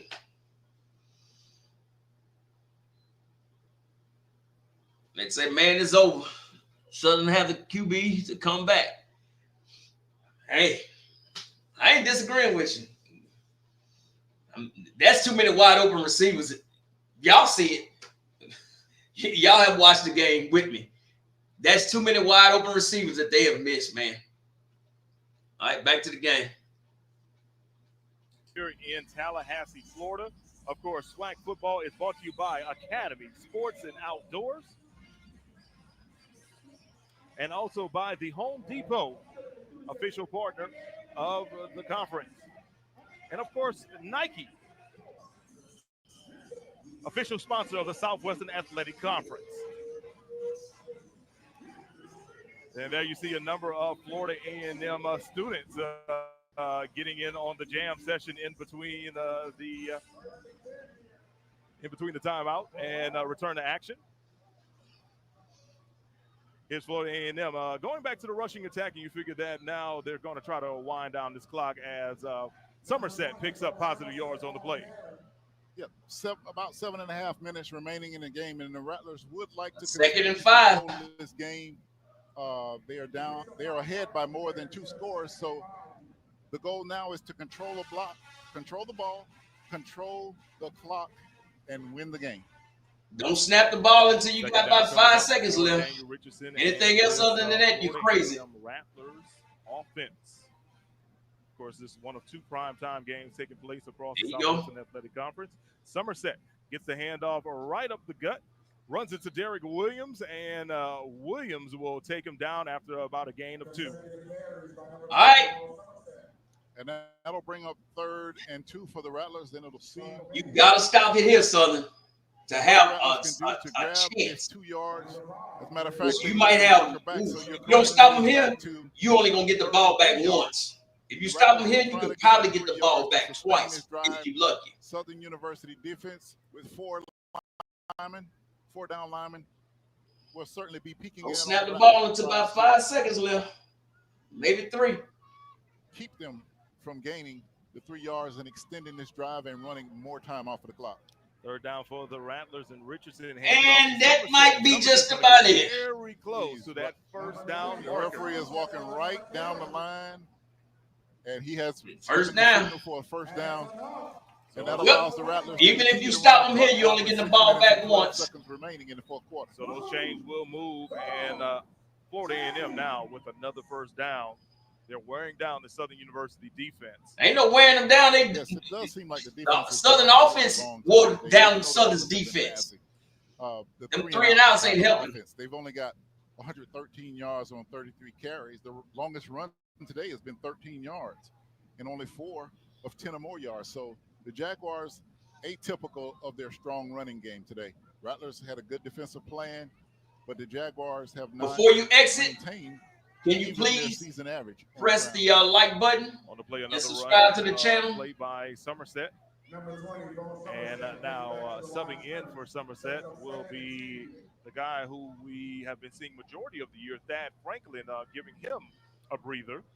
Franklin has emerged as the leading running back for the Rattlers. He's got great size. He doesn't go down on the first tackle, and he's also able to run between the lines. Yep, it's getting close. The call here as the Rattlers continue to try to run this clock down, already about 1.5 minutes into this drive.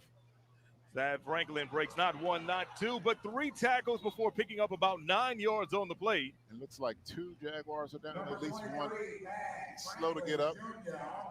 And I think he is down. Referees will call time to get the player removed. And the Jaguar on the play is Darius Harris, 6'2", 245-pound defensive end from New Orleans, Louisiana. He's Grambling is about to get put out their misery. Texas Southern 24, Grambling 17. FAMU on tonight, 115 4th quarter with 3 minutes and 18 seconds to go. Above their average tonight. Wow. And still 7 games into the season without a Grambling, you ain't been right since you beat Jackson State. Here's Richardson, play action pass, and it is caught by guess who? Well, I was about to say Gassett, but it's actually caught by Ace Cobb. Another young man who has been coming into his own as a mature receiver. 28-yard gain on the play. Florida A&M now in Southern University territory. And Richardson threw that right in stride, allowing him to get the extra yards after the catch. Great throw right in the wheelhouse. That's game. I don't care how you call it. That's a wrap. Big 1st down for the Rattlers as we're now under 4 minutes. Drive is continuing to gain yards. This is the best case scenario for the Rattlers to continue to run the what that makes continue to progress. Scoring again right now is of no importance to the somebody in FAMU, let me know how many consecutive wins in the SWAC does FAMU have at home? He is beyond the 20-yard line. Is it this should be what, 12 or Florida This is A&M. 12 or 13, or maybe 12 or 11. About I Coach can't. Henry I don't changing up know. his personnel on the offensive line. Tonight has been one of the most productive nights for the Rattlers all season. Franklin has been given clear holes to get through the line into the second level, and he's made the best of it, making the first man miss. And the Rattlers have one of their best rushing performances this entire season, and Richardson has been comfortable in the pocket. Under 3 minutes to go, Florida. Yeah, because I don't think, this game up 20. if I'm not mistaken, FAMU has not lost a SWAC game at home in the last 2 seasons. Yeah, there it is. There you go, 22 home wins. Yeah, in a row. Yeah, I knew it was something like that. It's like it's probably. I think that's the longest in the nation. On the road in not just FCS. That's the longest in college, if I'm not mistaken. That was a great game. It was Southern. a battle that came First down charge to timeout. What you call it timeout for, Southern, with 2 minutes and 37 seconds left? All right, we'll be right back with more SWAC football on the ESPN. Wow, man. There's DNA. Then there's heavy-duty DNA. HDNA. It's engineered into every aspect of the GMC Sierra HD. With the pulling power to prove it. Tow hitches of the world, prepare for glory. Get 5.9% APR for 84 months on Sierra heavy-duty Denali models. That's over $5,300 in average finance savings. Hey, Helper, we have a job for you. Send me the info. You find people, right? Look like the Louisiana sweep is in effect. Sure you haven't done any Gremlin lost, Southern lost. I'm gonna tell you tomorrow, the Saints already lost. And they ain't even played yet. They better be hoping LSU win. Tracker, Sundays on CBS. Let me check to see if LSU win.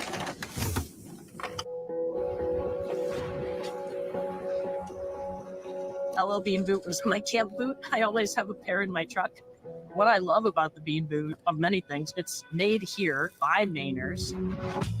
Maine is a special place. Within an hour's drive, I can immerse myself in the nature. I like that escape. I'm happy to have made a life here where I grew up and have come full circle. Look, I got the new iPhone 16 Pro at Verizon. Wow. Intelligence is pretty awesome. Texas Southern. You can get it when you trade in any phone. First and 10 with 2:45 left. Gremlin 17-24 in fourth quarter.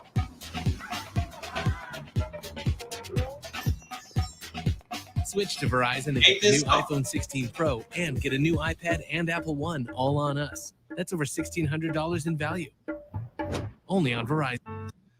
Hey, Terrence Henson, no problem, man. Any if I'm not at a SWAC game, I'm broadcasting all Saturday. Alabama A&M, while Arkansas Pine Bluff will take on Jackson State. And then looking down the line, Texas Southern will visit Tallahassee, Leon County Bragg Stadium for FAMU homecoming, and Alabama State Alcorn promises to be a good game. Absolutely. I will be on that broadcast next week on ESPN Plus between Alabama State and Alcorn down in Mobile. Next week, I will be broadcasting the Alabama State versus Alcorn State. That still have their hopes on the SWAC championship game. Say again, next Saturday, Alabama State versus Alcorn State.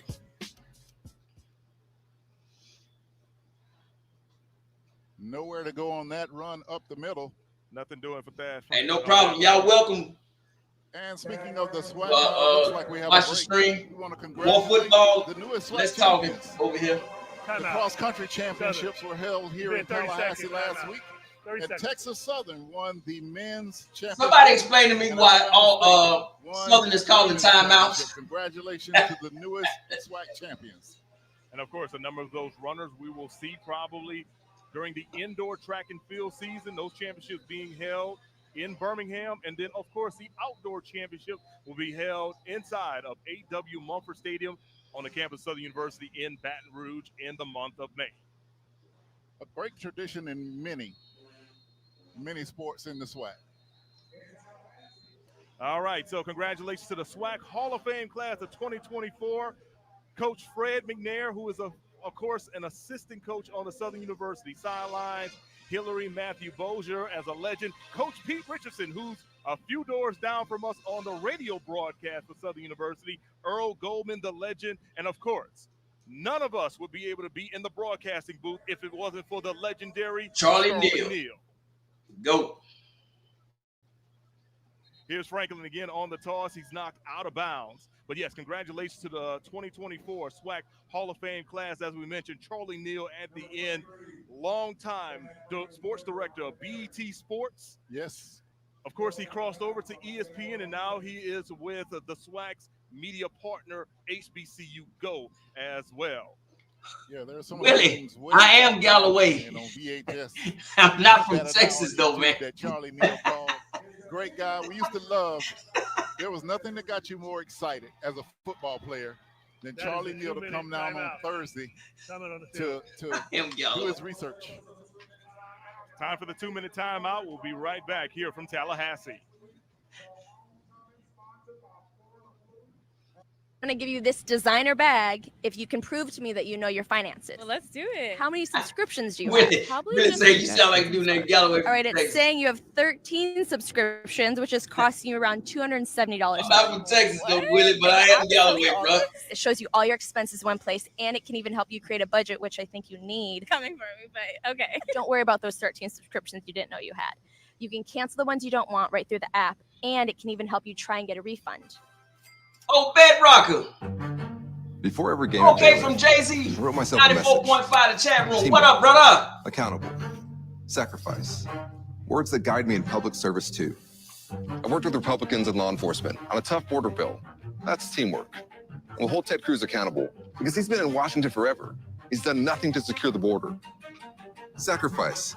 Because when your neighbors need you during the freeze, you don't fly to Cancun. I'm calling all red. I approve these values and this message. Hey, Coker, we have a job for you. Send me the info.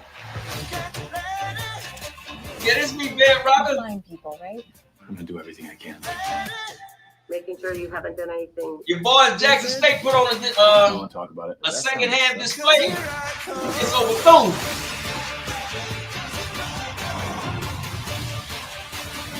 Tracker, Sundays on CBS.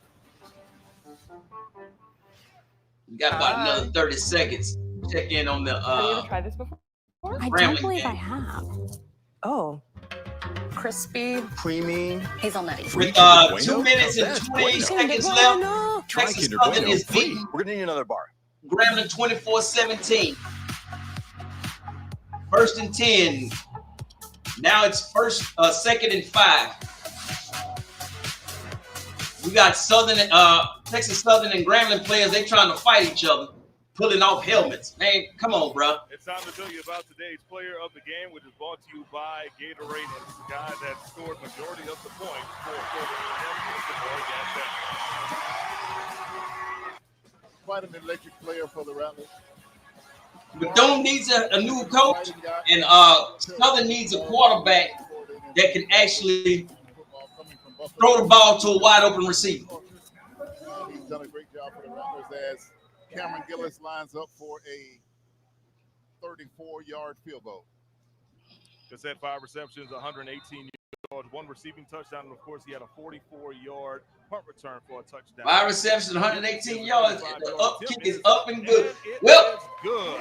Florida A&M extends their lead to 18, making it 24-6 with 1:55 to go here in the fourth quarter. That drive took.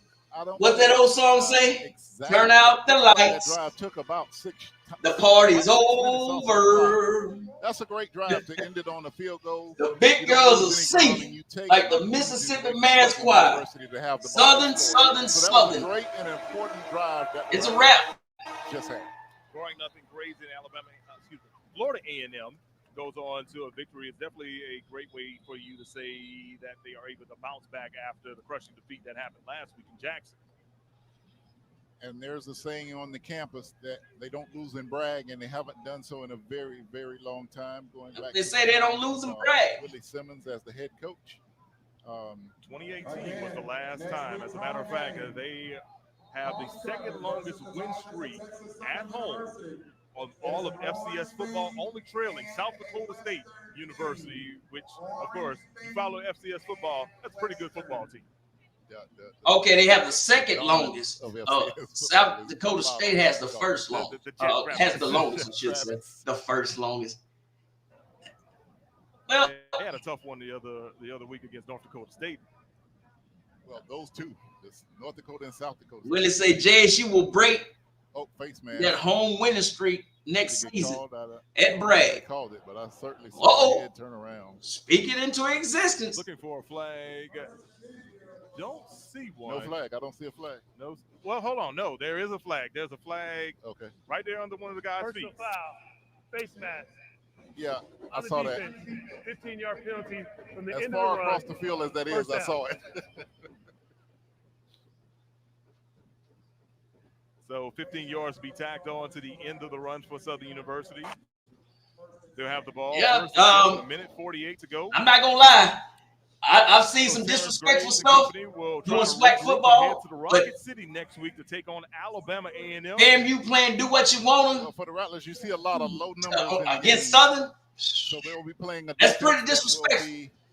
Man, allowing some yards on the run, but I see 7 defensive backs in the game for Florida A&M. So some kind of please. Pass defending defense will probably give up yards on rushes. Here's AT set. He's going to go with the handoff right up the gut. And that'll be Kobe Dillon picking up positive yards for Southern. Come on. Going to continue to tick. And here's T-Set. He's wide open. And the pass is caught on the sideline. Look, the man was wide open. He's still almost under. My goodness, man. The Travian Brown on the reception. Southern now in Florida A&M territory. Here's a handoff.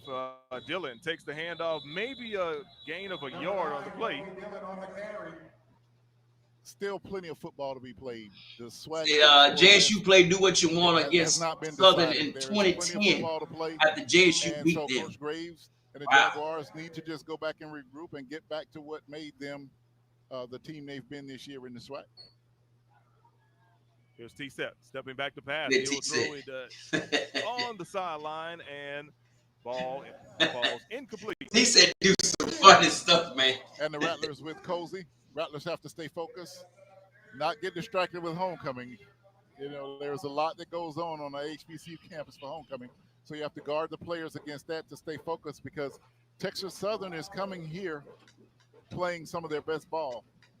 And so they're not your typical homecoming opponent. Let me hold on. I forgot all about that game. Texas Southern was leading Grambling earlier this evening, and as a matter of fact, the game just went final. Texas Southern beats Grambling 24-17. So the Tigers from Houston are going to roll into Bragg Memorial Stadium with a little momentum after knocking off the Tigers from North Louisiana. Here's T-Set. Ball slings out to the flats, and Kobe Dillon cannot make the catch in the flats. Incomplete. Well, Grambling coming up. And just the receiver taking his eyes off of the ball before he brings it into his body. The pass was right there. He just took his eyes off of it and tried to run before he had it. But a great rebound for James Cozy III and his staff, the offensive coordinators and the defensive coordinator. Milton Patterson did a great job as defensive coordinator, corralling these running backs from getting way below their average running. And the offense finally opened it up to Daniel Richardson's string, which was his amazing receivers. And the game has resulted in a great offensive production for the Rattlers. Here's T-Set slinging it to the sideline, and the pass is caught near the first down markers. Darren Morris coming up with the pass reception. Richardson, final numbers on the night, 25 of 32 for 274 yards, 2 passing touchdowns, and 1 interception. Great numbers on a bounce-back game for Richardson. You wonder how someone who's a part of a fall-apart game like they faced last week with Jackson will react. Well, they showed you. Here's the inside handoff for the Jaguars, and maybe a 3-yard game right there by Kobe Dillon. 30 seconds to go in regulation. 24-6 is your score. Boy, Grambling. It's a wrap for you. And here from the highest of Seven Hills, under 20 seconds remaining in the game for the Jaguars. Here's T-Set. Man, what you doing, T-Set? He's going to throw it across the middle, and the pass is I told you. Man, T-Set, hell, lady. That man wide open. I don't know how Southern throw the ball behind or overthrow a wide open receiver. Continue to yell incomplete on passes dropped by the opposition. Well, a lot of the fans that were in the stands are now on Perry Street behind the stadium grabbing chicken and fish. And I parked over there, and I noticed something. I mean, like, okay, you know what? If y'all still out here by the time I leave, it's too many wide open receivers that Southern missed tonight.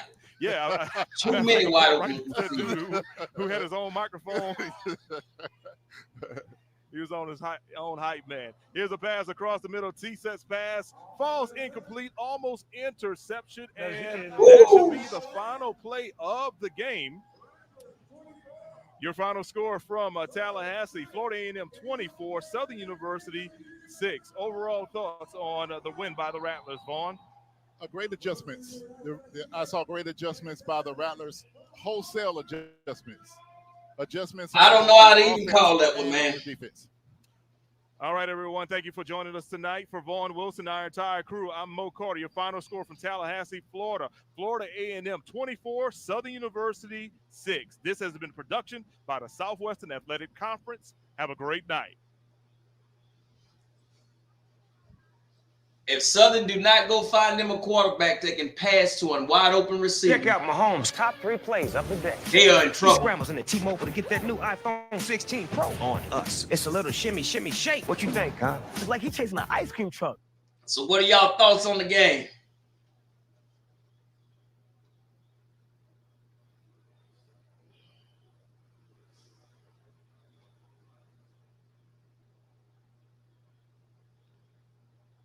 Let's get ready to watch CU. What's CU?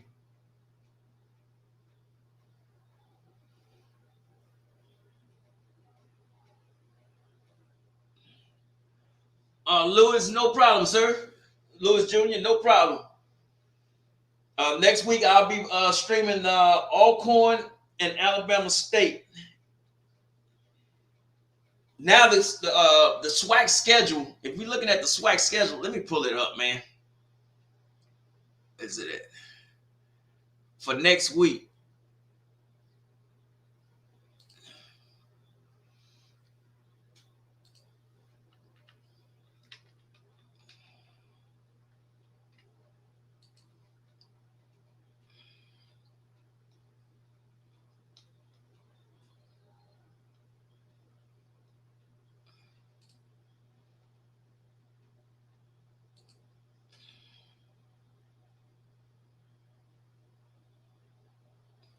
For week 10,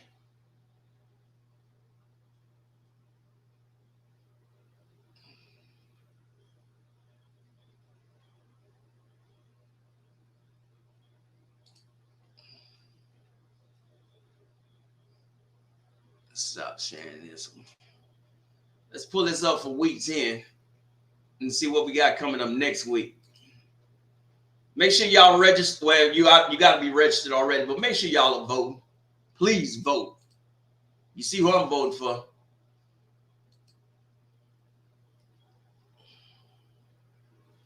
This is what we got coming up next week. Southern and Alabama A&M.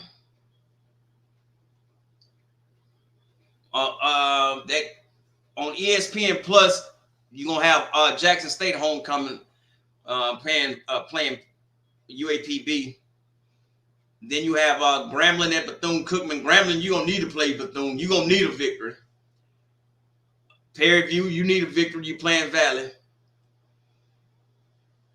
Texas Southern, you going into Bragg. You just see what happened to Southern after they beat Alcorn. They went into Bragg and they laid an egg.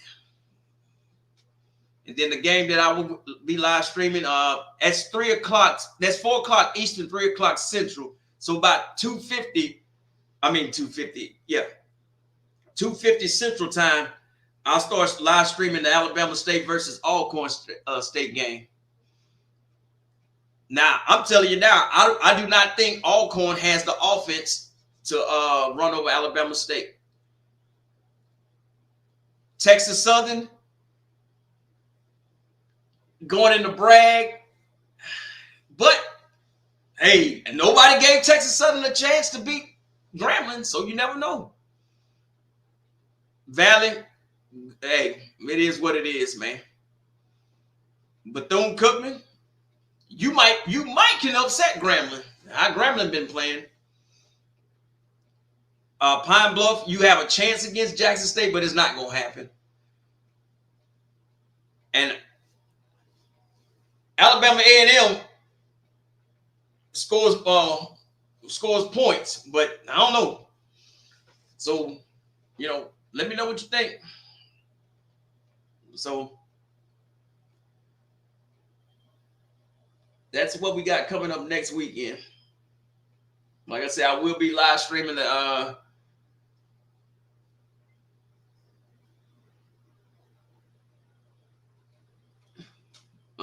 Hattie, you welcome. So it says, who is going to win the West then? Dwayne, I'm going to tell you this. That West is nuttier than a Benny Hill Three Stooges comedy show. You never know. Like I said, for the last 3 years, or even longer than that, it comes down to like the last week or two. Let's look at the let me pull up the standings.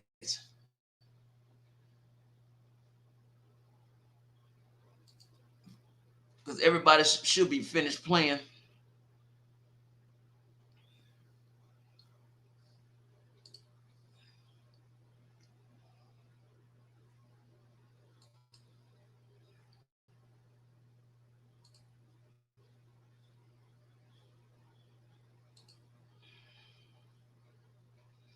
And we can see right now.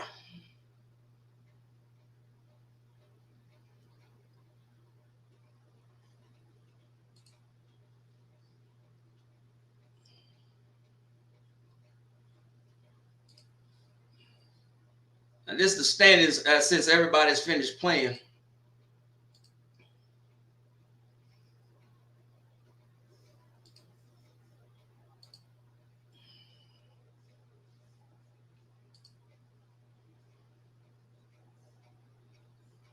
All right, in the East, Jackson State 4-0, Alabama State 3-1, FAMU is 2-1, Alabama A&M is 1-2, Bethune-Cookman 1-3, Valley, of course, 0-4. They haven't updated, but as you can see, Southern and Alcorn are tied, both of them at 3-1 now.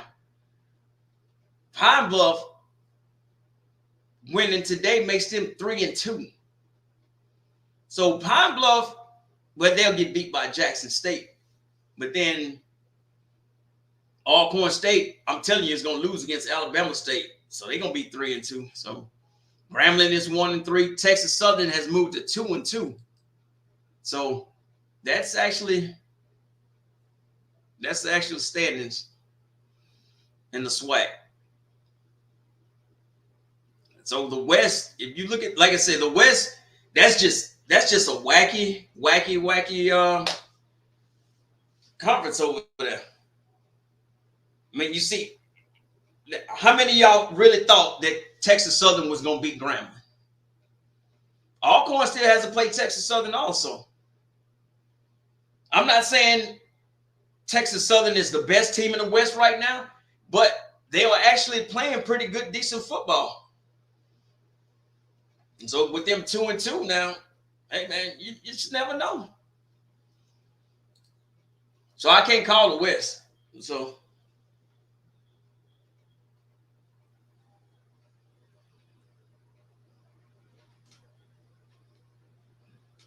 you don't think Harold, you don't think Bama State beats Alcorn? No, they're not playing at Alcorn. They're playing in Mobile. That game is it's a home game for Alcorn, but it's called a Gulf Coast Challenge or Classic or something like that. They're playing in Mobile. It's a neutral site game, but Alcorn is the home. Yes, yeah, you're correct. All Southern has to lose again because right now they're tied. They have to lose one more game, and trust me, them folks in Lorman are probably happy it's all outdoors right now.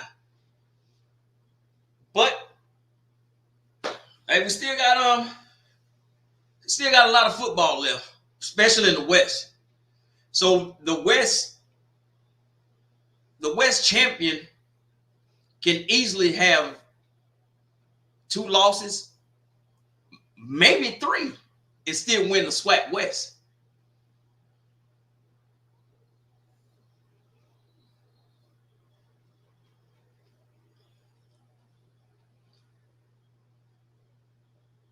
Bama State will beat Alcorn. Well, I mean, I just think that Alabama State's defense, how Alcorn offense has sputtered against Southern. Alabama State defense plays well on the road and plays. Thank goodness that game is not in Montgomery, because it would have been a lot uglier, if you ask me. So, yes, Texas Southern plays FAMU next week in Bragg. So that is, I don't know.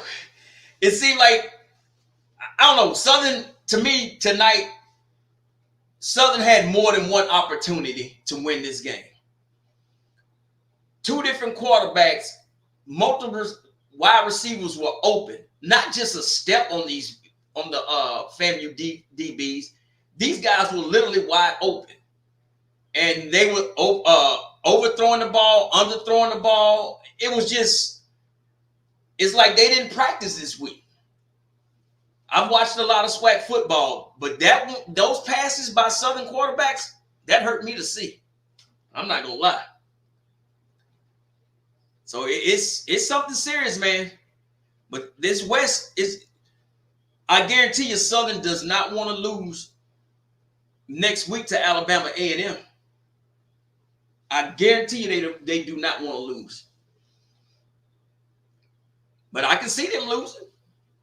If they play like they played tonight, they losing. That was, I don't know, man.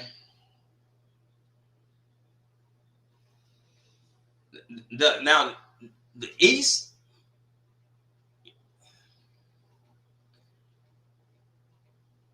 Jackson State still has to play Alabama State in Montgomery. I'm telling you, that's going to be the SWAC game of the year. Best offense versus best defense. That's going to be the game of the year. Jackson State has a 4-game winning streak. Alabama State is creeping up to a 2-game winning streak. So when they meet, possibly, when they do meet, Jackson State will have a 5-game winning streak, and if Alabama State beats Alcorn, they will have a 3-game winning streak. So, hey, man. But, you know, Jackson State is gonna have to lose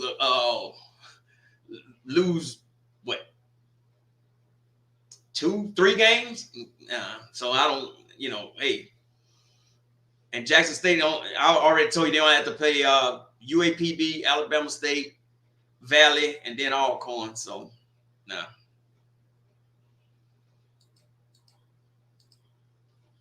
Man, Bethune and Valley, just get ready for next year. I asked a question earlier, is it over for Coach Maynard? Not a lot. A person said yes, Maynard is done. I want to know who they're going to replace him with. Who can replace Coach Maynard? So, well, let's go ahead on and open up the chat line. If you got where's this thing at? Let's open up the chat line and see if you got something to say. If you got something to say, if you want to say something, hit the link.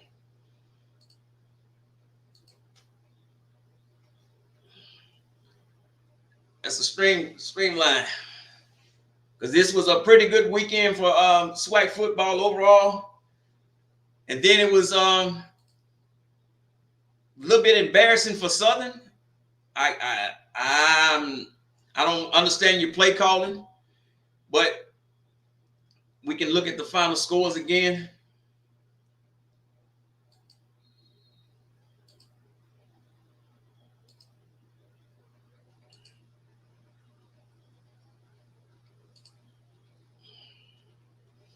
This is the final scores from week 9.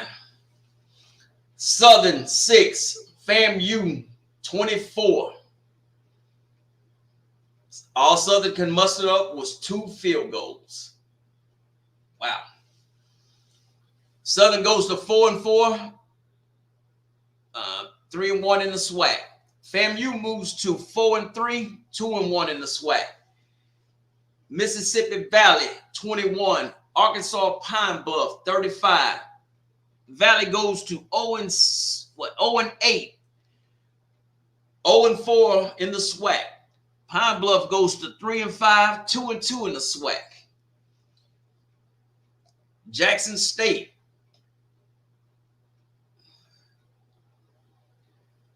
37, Bethune-Cookman 17.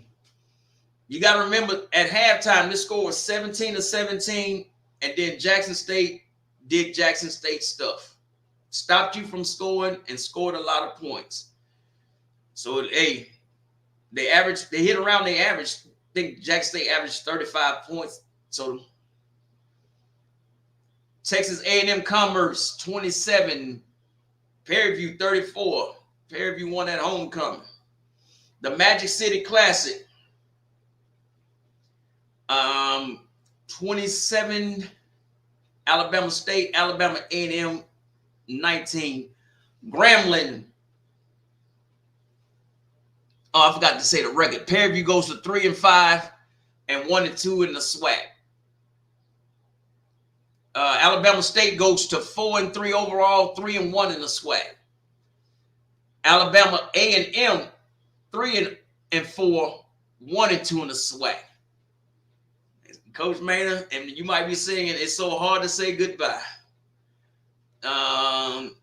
Grambling 4-4, 1-3 in the SWAC. Graham Fam is on life support. 1-3 in the SWAC division play. Texas Southern 3-4 overall, 2-2 in the SWAC. See, that West is just wacky. Just wacky. They got some type of highlights from the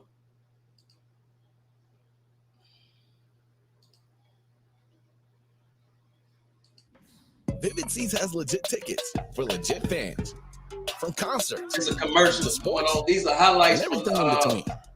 Alabama Vivid Seats makes A&M scoring great deals on great seats, fast, Alabama easy, State game, and reliable. When it's something you can't miss, Vivid Seats doesn't miss. With the only ticket company in the game that rewards you for buying. Vivid Seats, official ticketing partner of ESPN.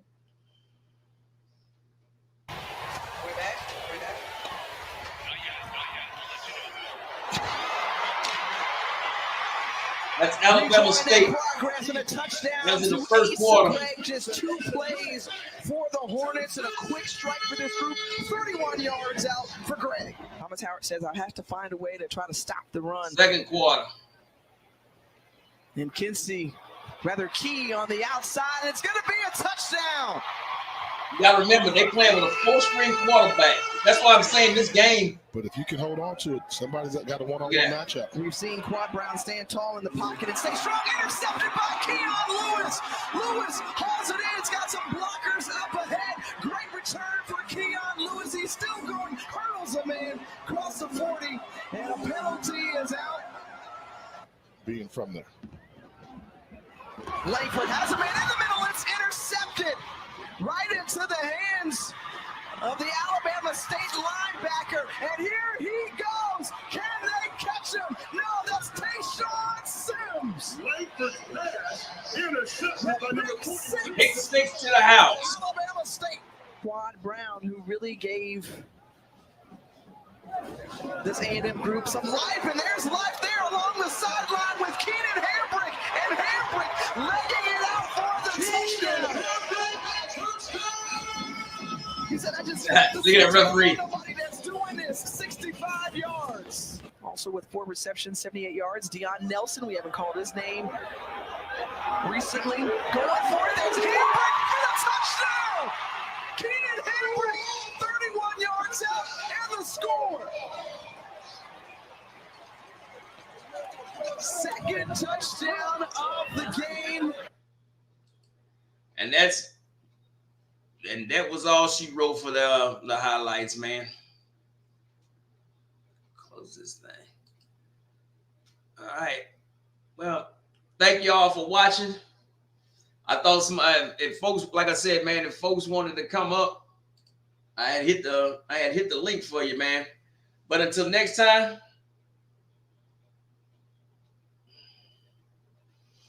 Until next time, next Saturday, what I say, 2:50 Central Time. Y'all come back. And that's it for me for tonight. I hope y'all safe. If you out, make sure you got a designated driver. Don't get them people your money. And you can see my shirt, what I got on. That's Kamala 24. Make sure you register to vote and vote in all elections, not just this presidential election. Make sure you vote.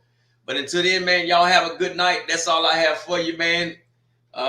See y'all on the other side. Remember, Monday, Wednesday, Friday, I go live. Every Wednesday, I give away 2 free tickets. This week, I'll give away 2 free tickets to the Alabama State and Alcorn game down there in Mobile at that classic there. But we will definitely go over Monday, that Alabama State, Alabama A&M, why I'm so against having these classics in the cities that are having, I think they said Birmingham was expected over the week to make over $20 million. If you're making $20 million, why is Alabama State and Alabama A&M is not getting at least $5 million each? But we're going to go over that Monday because I'm not a big fan of these. I'm the same thing with Bayou Classic. You think Orleans Parish really needs that type of that type of money? You got people standing there from Thursday, from Friday all the way to Sunday, and hotels, eating, and everything else. These cities are making huge profits, but first thing somebody from an HBCU would yell, especially in the SWAC, we don't have that type of money. If you're willing to put $20 million in the city of Birmingham, you mean to tell me you can't have that game? And I understand the crowd sizes. Trust me, I understand about the crowd. You probably had, 60-something thousand there? I don't care about that. If I'm putting $20 million or help putting $20 million in your city, I need my hand out. Give me at least 4 or 5 million of that. That's why Birmingham like, Lord, we love it. We love it. Same thing with the Bayou Classic. But we're going to talk about that Monday. I'm not going to bore y'all to death. And, hey, it's time for me to take a shower and cut a corner or two. And y'all have a good night, man. See y'all.